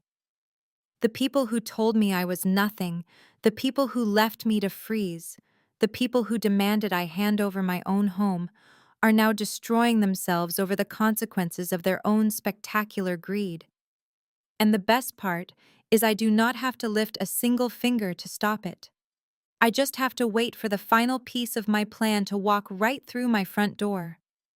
The echo of the shattering glass slowly fades, replaced by the heavy, ragged breathing of my father. Richard drops his hands from Andre's ruined suit collar, his chest heaving as if he has just run a marathon. He stumbles backward, completely drained of the adrenaline that had fueled his violent outburst. He leans against the marble island, a defeated, empty shell of a man. Andre slides down the front of the dented stainless steel refrigerator, collapsing into a pathetic heap on the floor, surrounded by the glittering shards of the broken fruit bowl. He pulls his knees to his chest, hiding his face in his hands, quietly sobbing into the dark fabric of his trousers. The violent physical altercation did absolutely nothing to solve their problems. It only highlighted the profound, pathetic reality of their situation. They are entirely broken. Samantha slowly pushes herself off the floor. She looks at her father, who cannot even meet her eyes. She looks at her husband, who is cowering like a frightened child amid the broken glass. She realizes in a single terrifying instant that her protectors are gone. The men who shielded her from the consequences of her actions her entire life have been completely neutralized. Her eyes dart frantically around the room before finally locking onto me. She sees the custom-tailored blazer. She sees the multi-million-dollar estate. She sees the federal audit file resting securely on the counter. Her brain, hardwired for survival and deeply ingrained entitlement, instantly calculates her only remaining lifeline. She rushes toward me, stopping just short of my personal space, because the cold, unyielding look in my eyes silently warns her not to take another step. Abigail, you have to do something. Samantha gasps, her voice a frantic, high-pitched whine that grates against the quiet elegance of my home. You have to fix this right now. She points a shaking finger back at the federal audit file. You are an accountant. You know how these government people work. You know the loopholes. You know the people in charge. You can make this go away. You can just delete his name from the system or change the numbers. I look at her, truly marveling at the sheer depth of her delusion. She actually believes my profession is just a tool for covering up crimes. She thinks that because I have wealth and authority, I can simply purchase their innocence. She is standing in a pile of her husband's federal felonies, demanding that I become an accomplice to massive commercial wire fraud just to maintain her fake influencer lifestyle. You have millions of dollars, Samantha screams, her desperation morphing back into that familiar, demanding, spoiled tone she has used since childhood. You just proved it. You bought this entire house in cash. You can pay off First National Guardian. You can hire the best defense lawyers in the country to keep Andre out of prison. You can just write a check and make all of this disappear. You are my sister. You cannot just stand there and let my life be destroyed.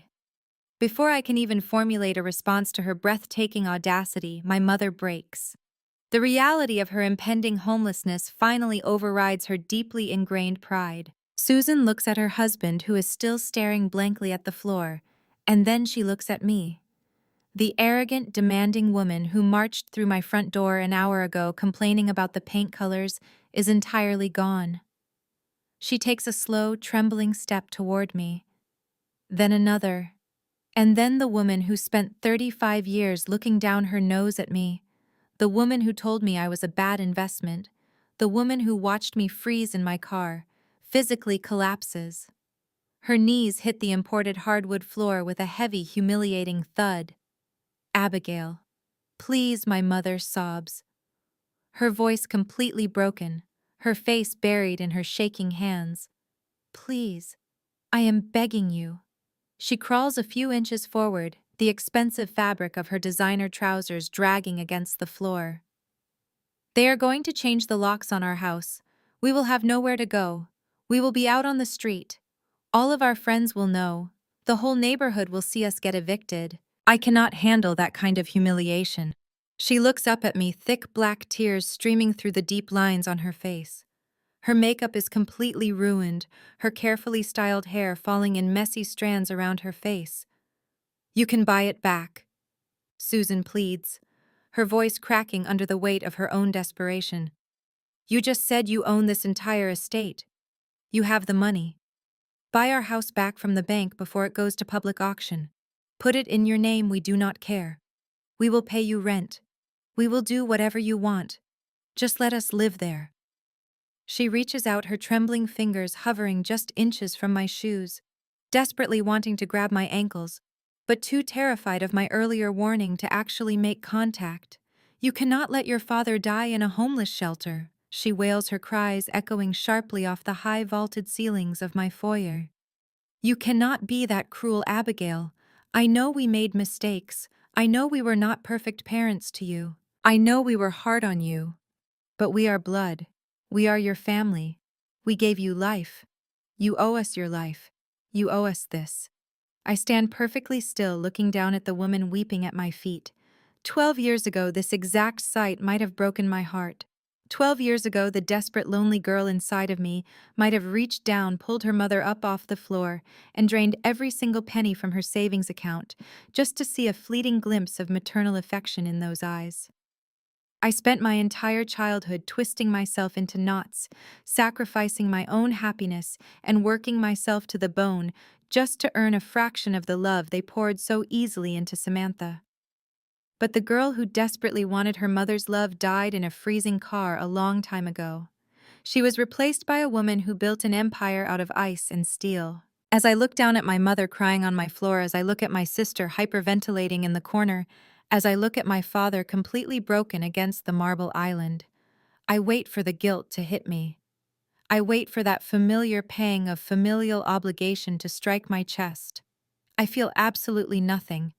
No pity, no anger, no sorrow. There is just a profound, hollow silence where my love for them used to reside. It is the most liberating feeling I have ever experienced in my entire life.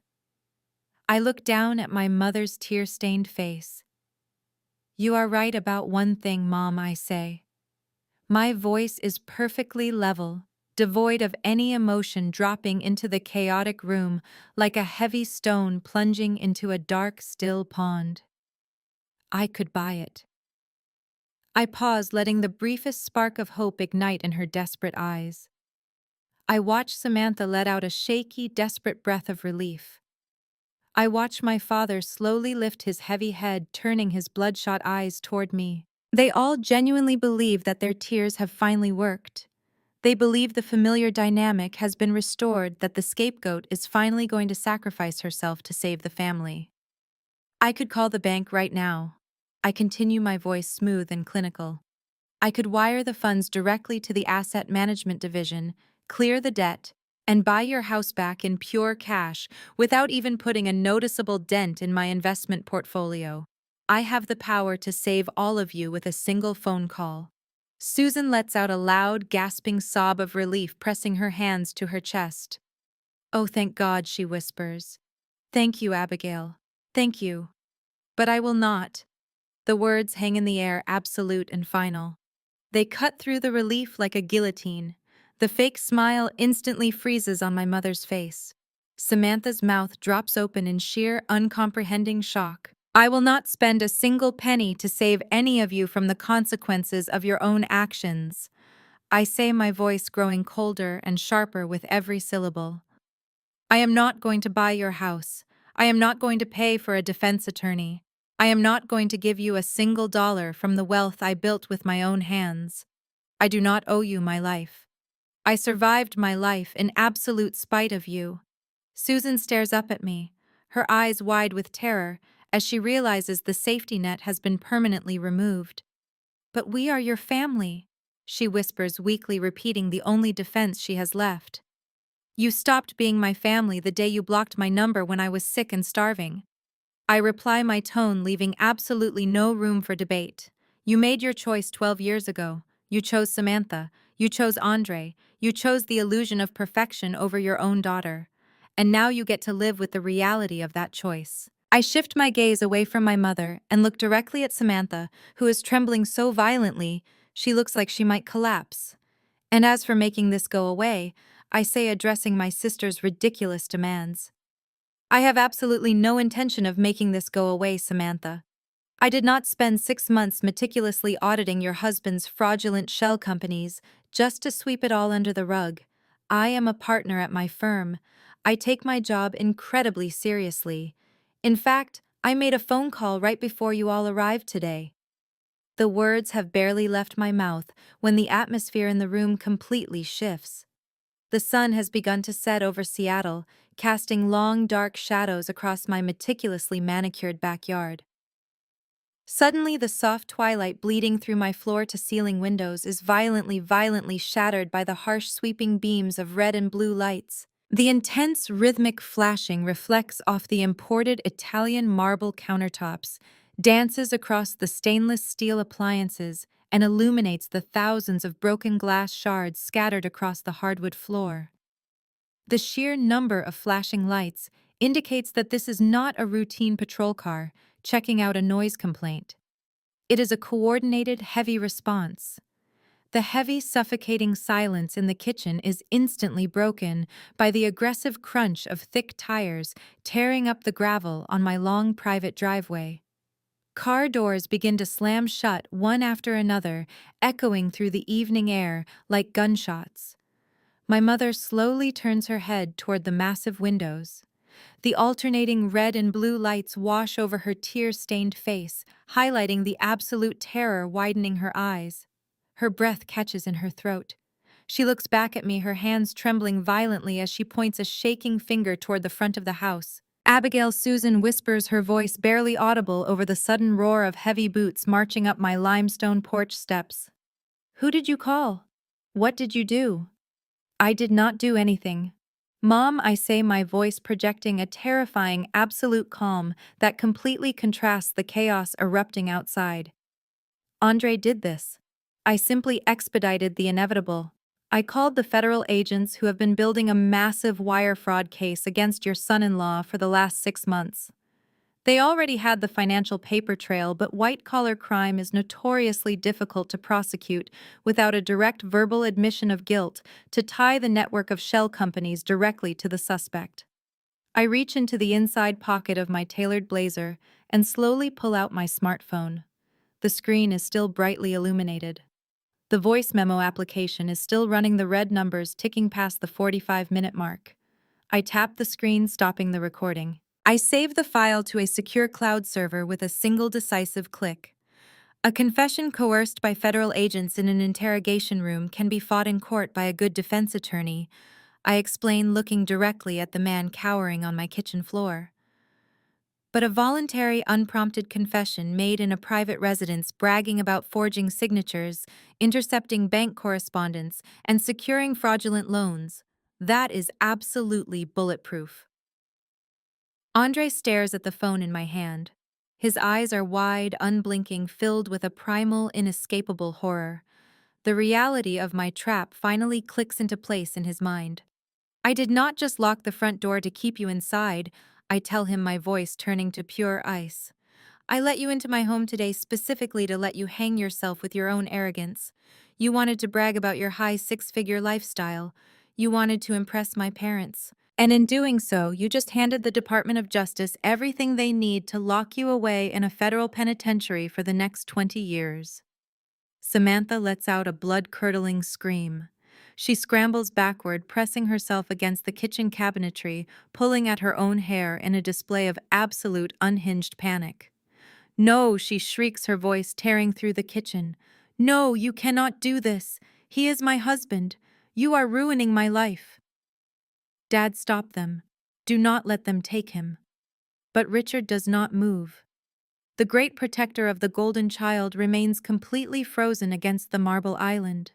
He looks at the flashing police lights illuminating his daughter's terrified face, and then he looks at Andre.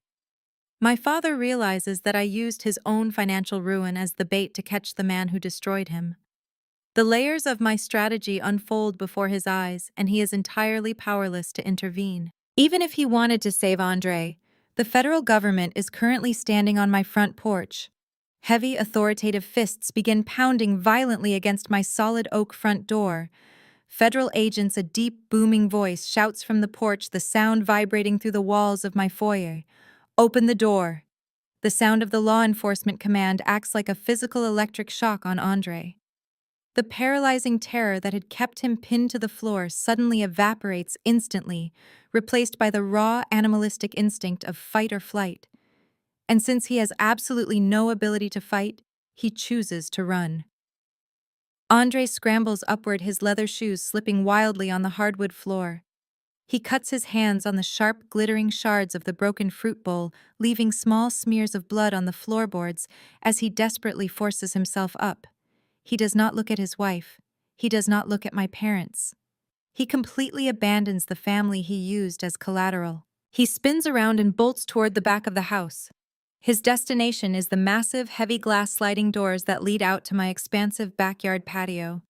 Beyond the patio is a line of dense, manicured privacy hedges, and beyond that, the dark, unlit golf course of the gated community. He thinks if he can just make it into the darkness, he can disappear. He thinks he can outrun a federal indictment. He covers the distance from the kitchen to the back living room in a matter of seconds, his arms pumping wildly, his breath tearing through his chest in ragged, desperate gasps. He reaches the glass doors and throws his entire body weight against them. He grabs the heavy stainless steel handle and yanks it to the side with all his remaining strength. The door does not budge a single millimeter. He yanks it again, panic completely taking over his nervous system. He pulls so hard the muscles in his back strain visibly through his cheap suit jacket. "Open!" he screams, his voice cracking into a pathetic, high-pitched sob. "Open the door!" He frantically slaps his bloody hands against the thick, reinforced glass, leaving dark, crimson handprints on the pristine surface. He looks through the glass at the freedom of the dark backyard, separated from it by an invisible, impenetrable barrier. I watch his pathetic struggle from the kitchen, folding my arms comfortably across my chest. "When you all marched into my house an hour ago, demanding I cater to your every need," I say, my voice carrying clearly across the open concept living space. "I did not just lock the front door, deadbolt Andre. This is a $4.5 million smart home." When I pulled that handle, the internal security system automatically engaged the heavy-duty magnetic locks on every single exterior door and window on the ground floor. "You are in a vault, and you are never getting out." Andre turns around, his back pressed flat against the locked glass doors. He looks at me like I am a monster. He looks at me the way a rat looks at a trap. It just realized it cannot escape. The pounding on the front door intensifies, rattling the brass hardware. "We have a warrant for the arrest of Andre." The federal agent roars from the porch, his voice echoing with absolute, uncompromising authority. "Open this door immediately, or we will breach the entrance." The absolute finality of the situation crashes down on the room. My mother is sobbing uncontrollably on the floor. My sister is screaming in the corner. My father is staring blankly at the flashing lights. And the man who thought he could steal my home is trapped against a pane of glass, waiting for the authorities to drag him away in handcuffs. I turn away from the pathetic display in my living room. I smoothly walk out of the kitchen, my heels clicking rhythmically against the hardwood, and head straight toward the grand foyer to welcome my guests. I reach the front entryway and smoothly disengage the heavy metal deadbolt. I pull the solid oak door wide open. The cool evening air rushes into the stifling heat of the foyer, bringing with it the harsh static crackle of police radios and the blinding glare of the emergency lights. 6 men step over my threshold. 2 are local county deputies in full uniform, and 4 are federal agents wearing dark windbreakers with the letters FBI printed in bold yellow across the back. They do not wipe their boots on the mat. They do not care about my imported Turkish rugs or the pristine condition of my hardwood floors. They move with a terrifying coordinated efficiency that immediately sucks all the remaining oxygen out of the room. The lead agent, a tall man with graying hair and a deeply serious expression, holds up his badge. I do not ask for a warrant. I simply nod, step aside, and point straight down the wide central hallway toward the back living room. They do not hesitate. They march past me in a tight formation, their heavy boots thudding rhythmically against the floorboards. They brush right past my mother, who is still kneeling in the foyer, and they completely ignore my father, who is pressed against the kitchen island like a ghost. They enter the back living room, where Andre is still violently sobbing against the reinforced glass of my locked patio doors. Andre does not even try to put up a fight. The sudden, overwhelming presence of federal law enforcement completely breaks whatever fragile sliver of a man he had left. He drops to his knees before the agents even touch him, resting his forehead against the cold glass, in an act of total surrender. Stand up and put your hands behind your back. The lead agent commands his voice, leaving absolutely no room for negotiation. When Andre is too paralyzed by fear to move, two agents step forward, grab him by the shoulders of his cheap suit, and haul him roughly to his feet. They spin him around, slamming his chest against the glass door. They wrench his arms behind his back. The sharp metallic clicks of the heavy steel handcuffs snapping into place echo sharply through the high ceilings of my home. It is without a doubt the most beautiful, satisfying sound I have ever heard in my entire life. Samantha completely loses her mind. The reality of the situation finally shatters her absolute delusion. The golden child, the woman who has never faced a single consequence for her actions, who has always believed that the rules do not apply to her, watches her entire life collapse into a pair of federal handcuffs. She lets out a feral, blood-curdling scream that tears through her throat. She scrambles off the kitchen floor, ignoring the sharp shards of broken glass cutting into her hands and knees. She lunges across the room, completely blinded by panic and toxic entitlement. She throws herself at the nearest federal agent, grabbing the thick nylon fabric of his tactical vest with both hands. "Let him go." Samantha shrieks, her voice breaking into a hysterical sob. "You cannot take him. He did not do anything wrong. You are making a mistake. Let my husband go right now." The agent does not even flinch. He simply turns, grabs her by the wrists, and effortlessly breaks her grip. He shoves her backward with enough force to send her stumbling into the edge of the leather sofa. "Ma'am, step back immediately." The agent barks, pointing a stern, unwavering finger directly at her face. "You are interfering with a federal arrest. If you touch an officer again, you will be placed in handcuffs and charged with obstruction of justice. Do you understand me?" Samantha freezes. For the first time in 33 years, she is looking at a man who does not care about her tears, who does not care about her blonde hair, and who will not bend to her tantrums. She realizes with absolute terror that her privilege means absolutely nothing in this room. The lead agent steps back from the glass doors, holding Andre firmly by the bicep. "Andre," he states, his voice projecting clearly across the chaotic room. "You are under arrest for multiple counts of federal wire fraud, bank fraud, and conspiracy to commit money laundering. You have the right to remain silent. Anything you say can and will be used against you in a court of law." Every single charge the agent lists lands like a physical blow on my family. Wire fraud, bank fraud, money laundering. These are not minor misunderstandings. These are severe, life-destroying felonies. The fake empire Andre built to impress my parents has been reduced to a list of criminal charges being read in my living room. Samantha realizes she cannot fight the federal agents. She cannot bully them or scream her way out of the situation. Her brain, completely dependent on the protection of others, instantly seeks out the only safety net she has ever known. She turns away from the officers and looks desperately toward the kitchen. "Dad," Samantha begs, her voice a pathetic, high-pitched wheeze. "Dad, please, do something. Call your lawyer, call the bank. Tell them you gave him permission to use the house. Tell them it was a joint investment. Just lie for him, Dad. Please. If you do not lie for him, he is going to prison." She drops to her knees, crawling toward Richard, her hands reaching out to grab the hem of his heavy wool coat. She expects him to step forward. She expects him to shield her from the harsh reality of the world, just like he did when she dropped out of college, just like he did when she stole my college fund, just like he did every single time she failed. But Richard does not move. My father stands completely, perfectly still, looking down at his favorite daughter. He looks at her mascara-stained face, her ruined clothes, and the absolute desperation in her eyes. And then he looks past her. He looks at Andre, who is standing in handcuffs, completely humiliated. Richard realizes that if he lies to the federal agents to save Andre, he will go to prison too. He realizes that the house he loved more than his own family is gone forever entirely because of the man his daughter chose to marry. He realizes that the millions of dollars he hid in the Cayman Islands are completely trapped, useless to him now. His legacy is destroyed. His wealth is compromised. His reputation is in ruins. And for the very first time in his life, my father looks at Samantha not as his perfect golden child, but as the absolute architect of his destruction.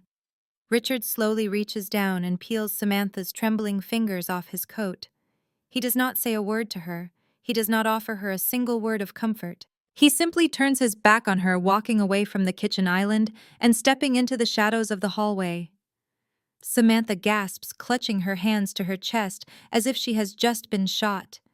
She turns her frantic gaze toward the foyer, looking for her mother. "Mom!" Samantha cries out, her voice breaking completely. "Mom, please help me!" Susan is still sitting on the floor in the foyer, her knees pulled to her chest. She watches the federal agents marching Andre out of the living room. She watches the flashing red and blue lights reflecting off the walls of my beautiful home. She hears her favorite daughter begging for salvation. But Susan is entirely broken. Her vanity, her pride, her desperate need to appear wealthy and successful to her friends, it has all been completely obliterated. She cannot help Samantha because she cannot even help herself. Susan slowly turns her head away, staring blankly at the baseboards, entirely ignoring her daughter's pleas. The golden child has finally been rejected. The enablers have finally abandoned her. The toxic alliance that terrorized my childhood and made my life a living nightmare has completely cannibalized itself. The agents march Andre down the hallway, their boots thudding heavily against the floor. As they pass through the foyer, Andre stops fighting the officers just long enough to turn his head and look at me. His face is pale, covered in sweat and tears. He looks at me with a mixture of pure, unadulterated hatred and profound, crushing defeat. He knows I orchestrated this entire evening. He knows I played him perfectly. I do not look away. I look him dead in the eye, and I offer him a slow, cold, empty smile. I do not say a word. I just let him see the absolute satisfaction radiating from my face. "Keep moving," the lead agent orders, shoving Andre forward. They walk him out the front door, down the limestone steps, and across the gravel driveway. They press his head down and force him into the back of a dark SUV. The doors slam shut with a heavy final thud, the engines roar to life, and the convoy of law enforcement vehicles slowly pulls away from my house, their flashing lights disappearing into the dark, quiet streets of the gated community. I stand in the foyer watching the taillights fade away. The cool night air continues to drift through the open front door, clearing the stifling tension out of the house. For several long minutes, the only sound in the massive estate is the quiet, pathetic sobbing of my sister. She is still curled in a ball on the kitchen floor, surrounded by broken glass and the shattered pieces of her perfect life. She has no husband. She has no car. She has no money. And she finally understands that she has absolutely no power over me. Slowly, the movement catches my eye. In the center of the foyer, my mother begins to stir. Susan places her shaking hands flat against the hardwood floor and pushes herself up. Her joints pop loudly in the quiet room. She looks 10 years older than she did when she walked through my front door just a few hours ago. The expensive designer clothes look absurd on her frail, defeated frame. Her makeup is completely washed away by her tears, revealing the deep, bitter lines of a woman who has spent her entire life judging others. She sways slightly on her feet, clutching her arms around her stomach, as if she is physically ill. She looks toward the dark hallway where my father retreated. She looks toward the kitchen where Samantha is weeping. And finally, she turns her head and looks directly at me. I reach out and push the heavy oak front door until it is only open a few inches, leaning my shoulder against the doorframe, waiting for her to speak. Susan takes a slow, agonizing step toward me. She does not try to smile. She does not try to use the fake maternal warmth she attempted earlier. She knows it will not work. She is completely out of options, out of manipulation tactics, and out of time. Abigail, my mother whispers. Her voice is shaking so badly I can barely hear her over the sound of the wind rustling the trees outside. She stops just a few feet away from me, her shoulders slumped in absolute defeat. She looks at my custom-tailored clothes, the expensive watch on my wrist, and the serene, untouchable expression on my face. She finally recognizes the massive, unbridgeable gap between us. She is a woman about to be thrown out onto the street, and I am the queen of an empire she can never enter. Please, she says, the word catching in her throat as a fresh wave of tears spills over her eyelashes. I know you hate us. I know you will not pay the bank. I know you are never going to forgive us for what we did to you. She takes a deep, ragged breath, her hands trembling violently at her sides. But it is late. She continues, her voice breaking into a pathetic, desperate whine. We have been driving all day. We have absolutely nowhere else to go tonight. The bank has already locked us out of our home. We do not have money for a hotel room. She looks up at me, her eyes filled with a raw, agonizing desperation that makes her look entirely pathetic. She points a trembling finger toward the sweeping glass staircase leading to the second floor of my home. Can we please? Susan begs, her voice dropping to a hollow whisper. Can we just stay in your guest room for one night? Just one night, Abigail. Just until the sun comes up and we can figure things out. Please, do not throw us out into the dark. I listen to her desperate plea hang in the cool night air. The words echo faintly against the stone pillars of my front porch, sounding incredibly small and entirely pathetic. I look down at my mother, the woman who was supposed to be my greatest protector, now reduced to begging for a single night of shelter from the daughter she tried to throw away. I step fully out onto the limestone porch, letting the heavy oak door rest against my shoulder. The flashing red and blue lights of the federal convoy have completely disappeared down the winding streets of my gated community. The neighborhood has returned to its pristine, uninterrupted quiet. The only illumination now comes from the warm, expensive amber glow of my custom landscape lighting, casting long shadows across the immaculate lawn and the wide gravel driveway. Gathered under the glow of a sleek modern street lamp are the remnants of my family. They are huddled together like refugees from a war they started and spectacularly lost.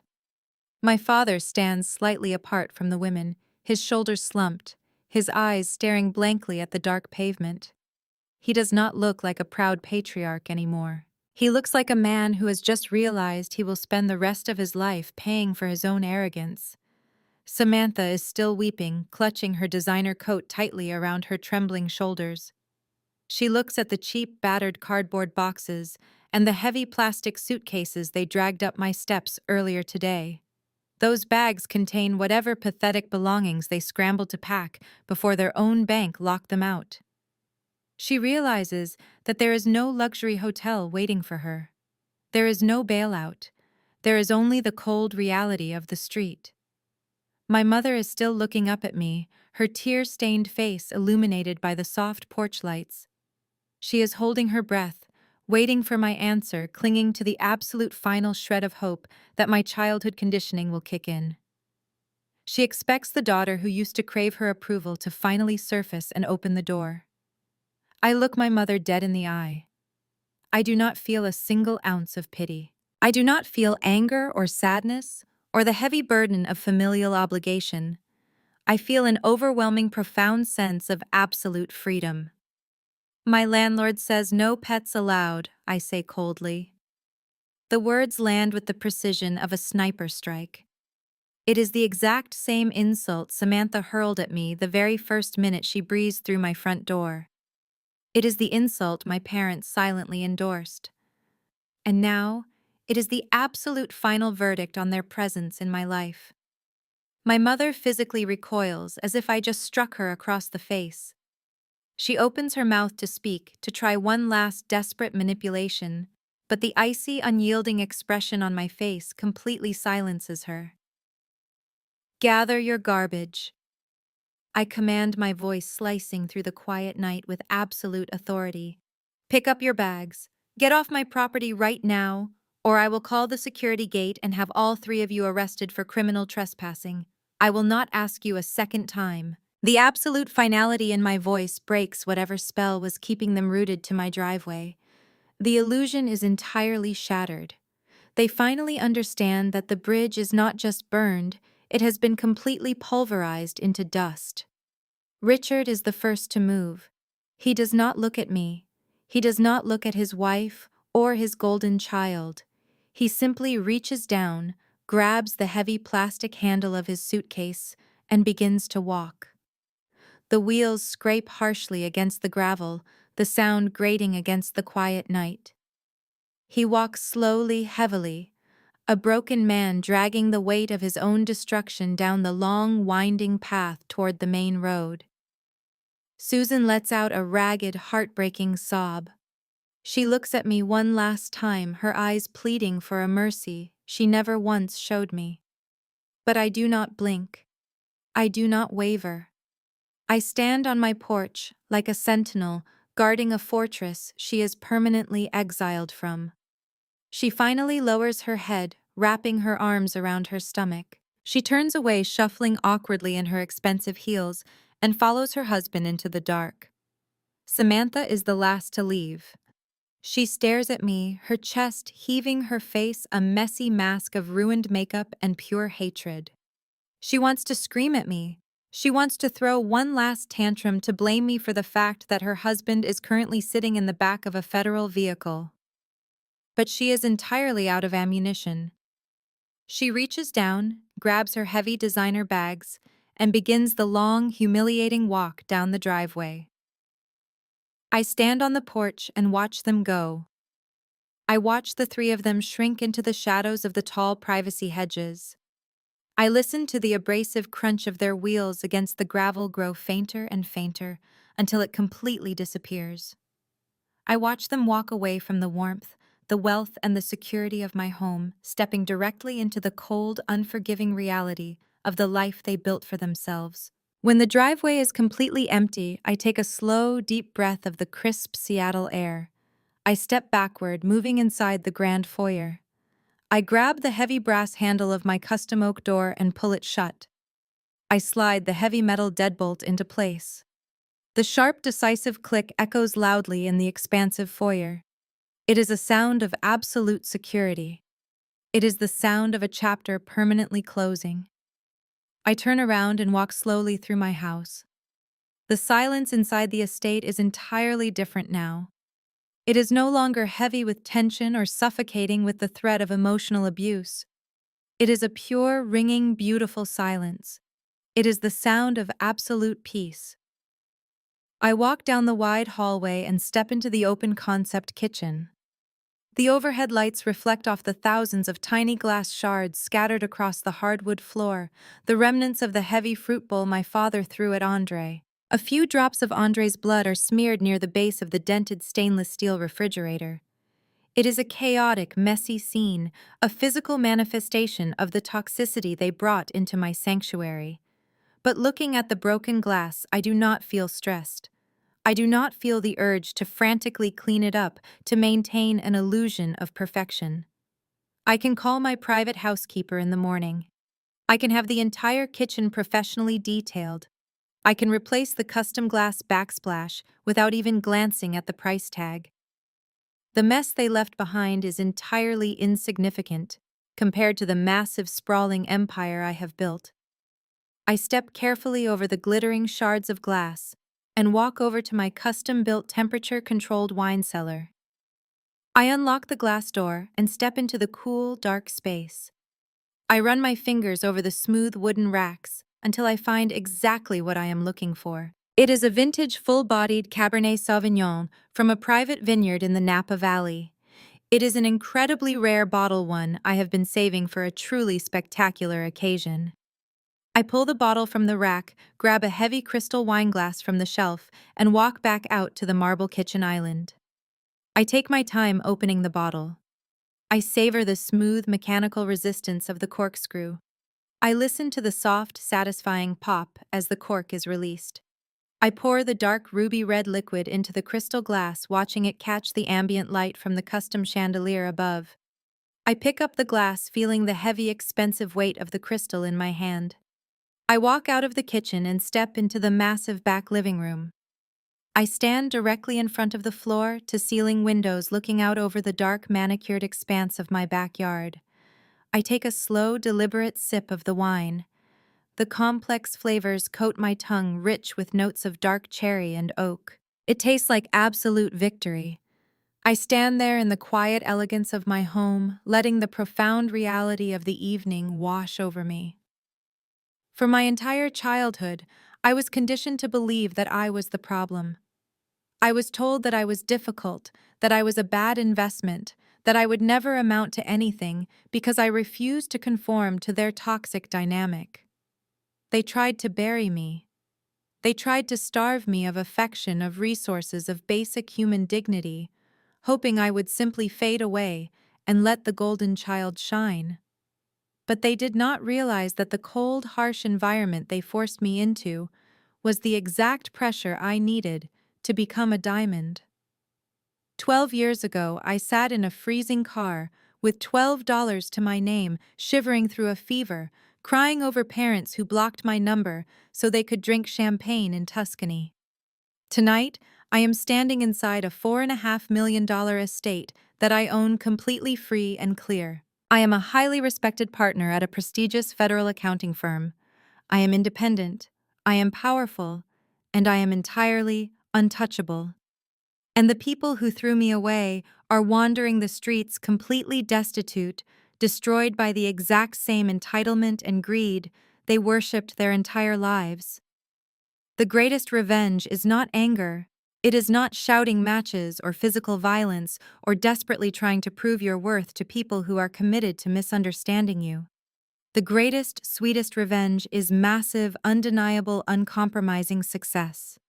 It is building a life so beautiful and so fortified that their toxic behavior simply cannot penetrate the walls.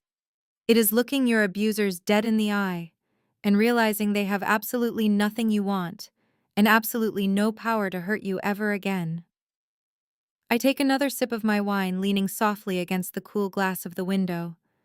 The reflection staring back at me is a woman who fought for every single inch of her peace. A woman who cut the dead weight from her life and soared.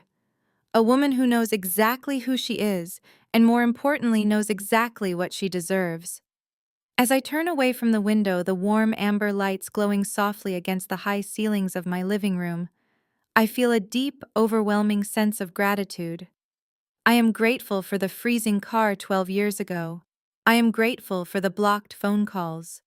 I am grateful for the harsh, agonizing lessons that forced me to build a foundation out of solid rock instead of the fragile glass house my family chose to live in. The journey was brutal. It was lonely, and it was terrifying.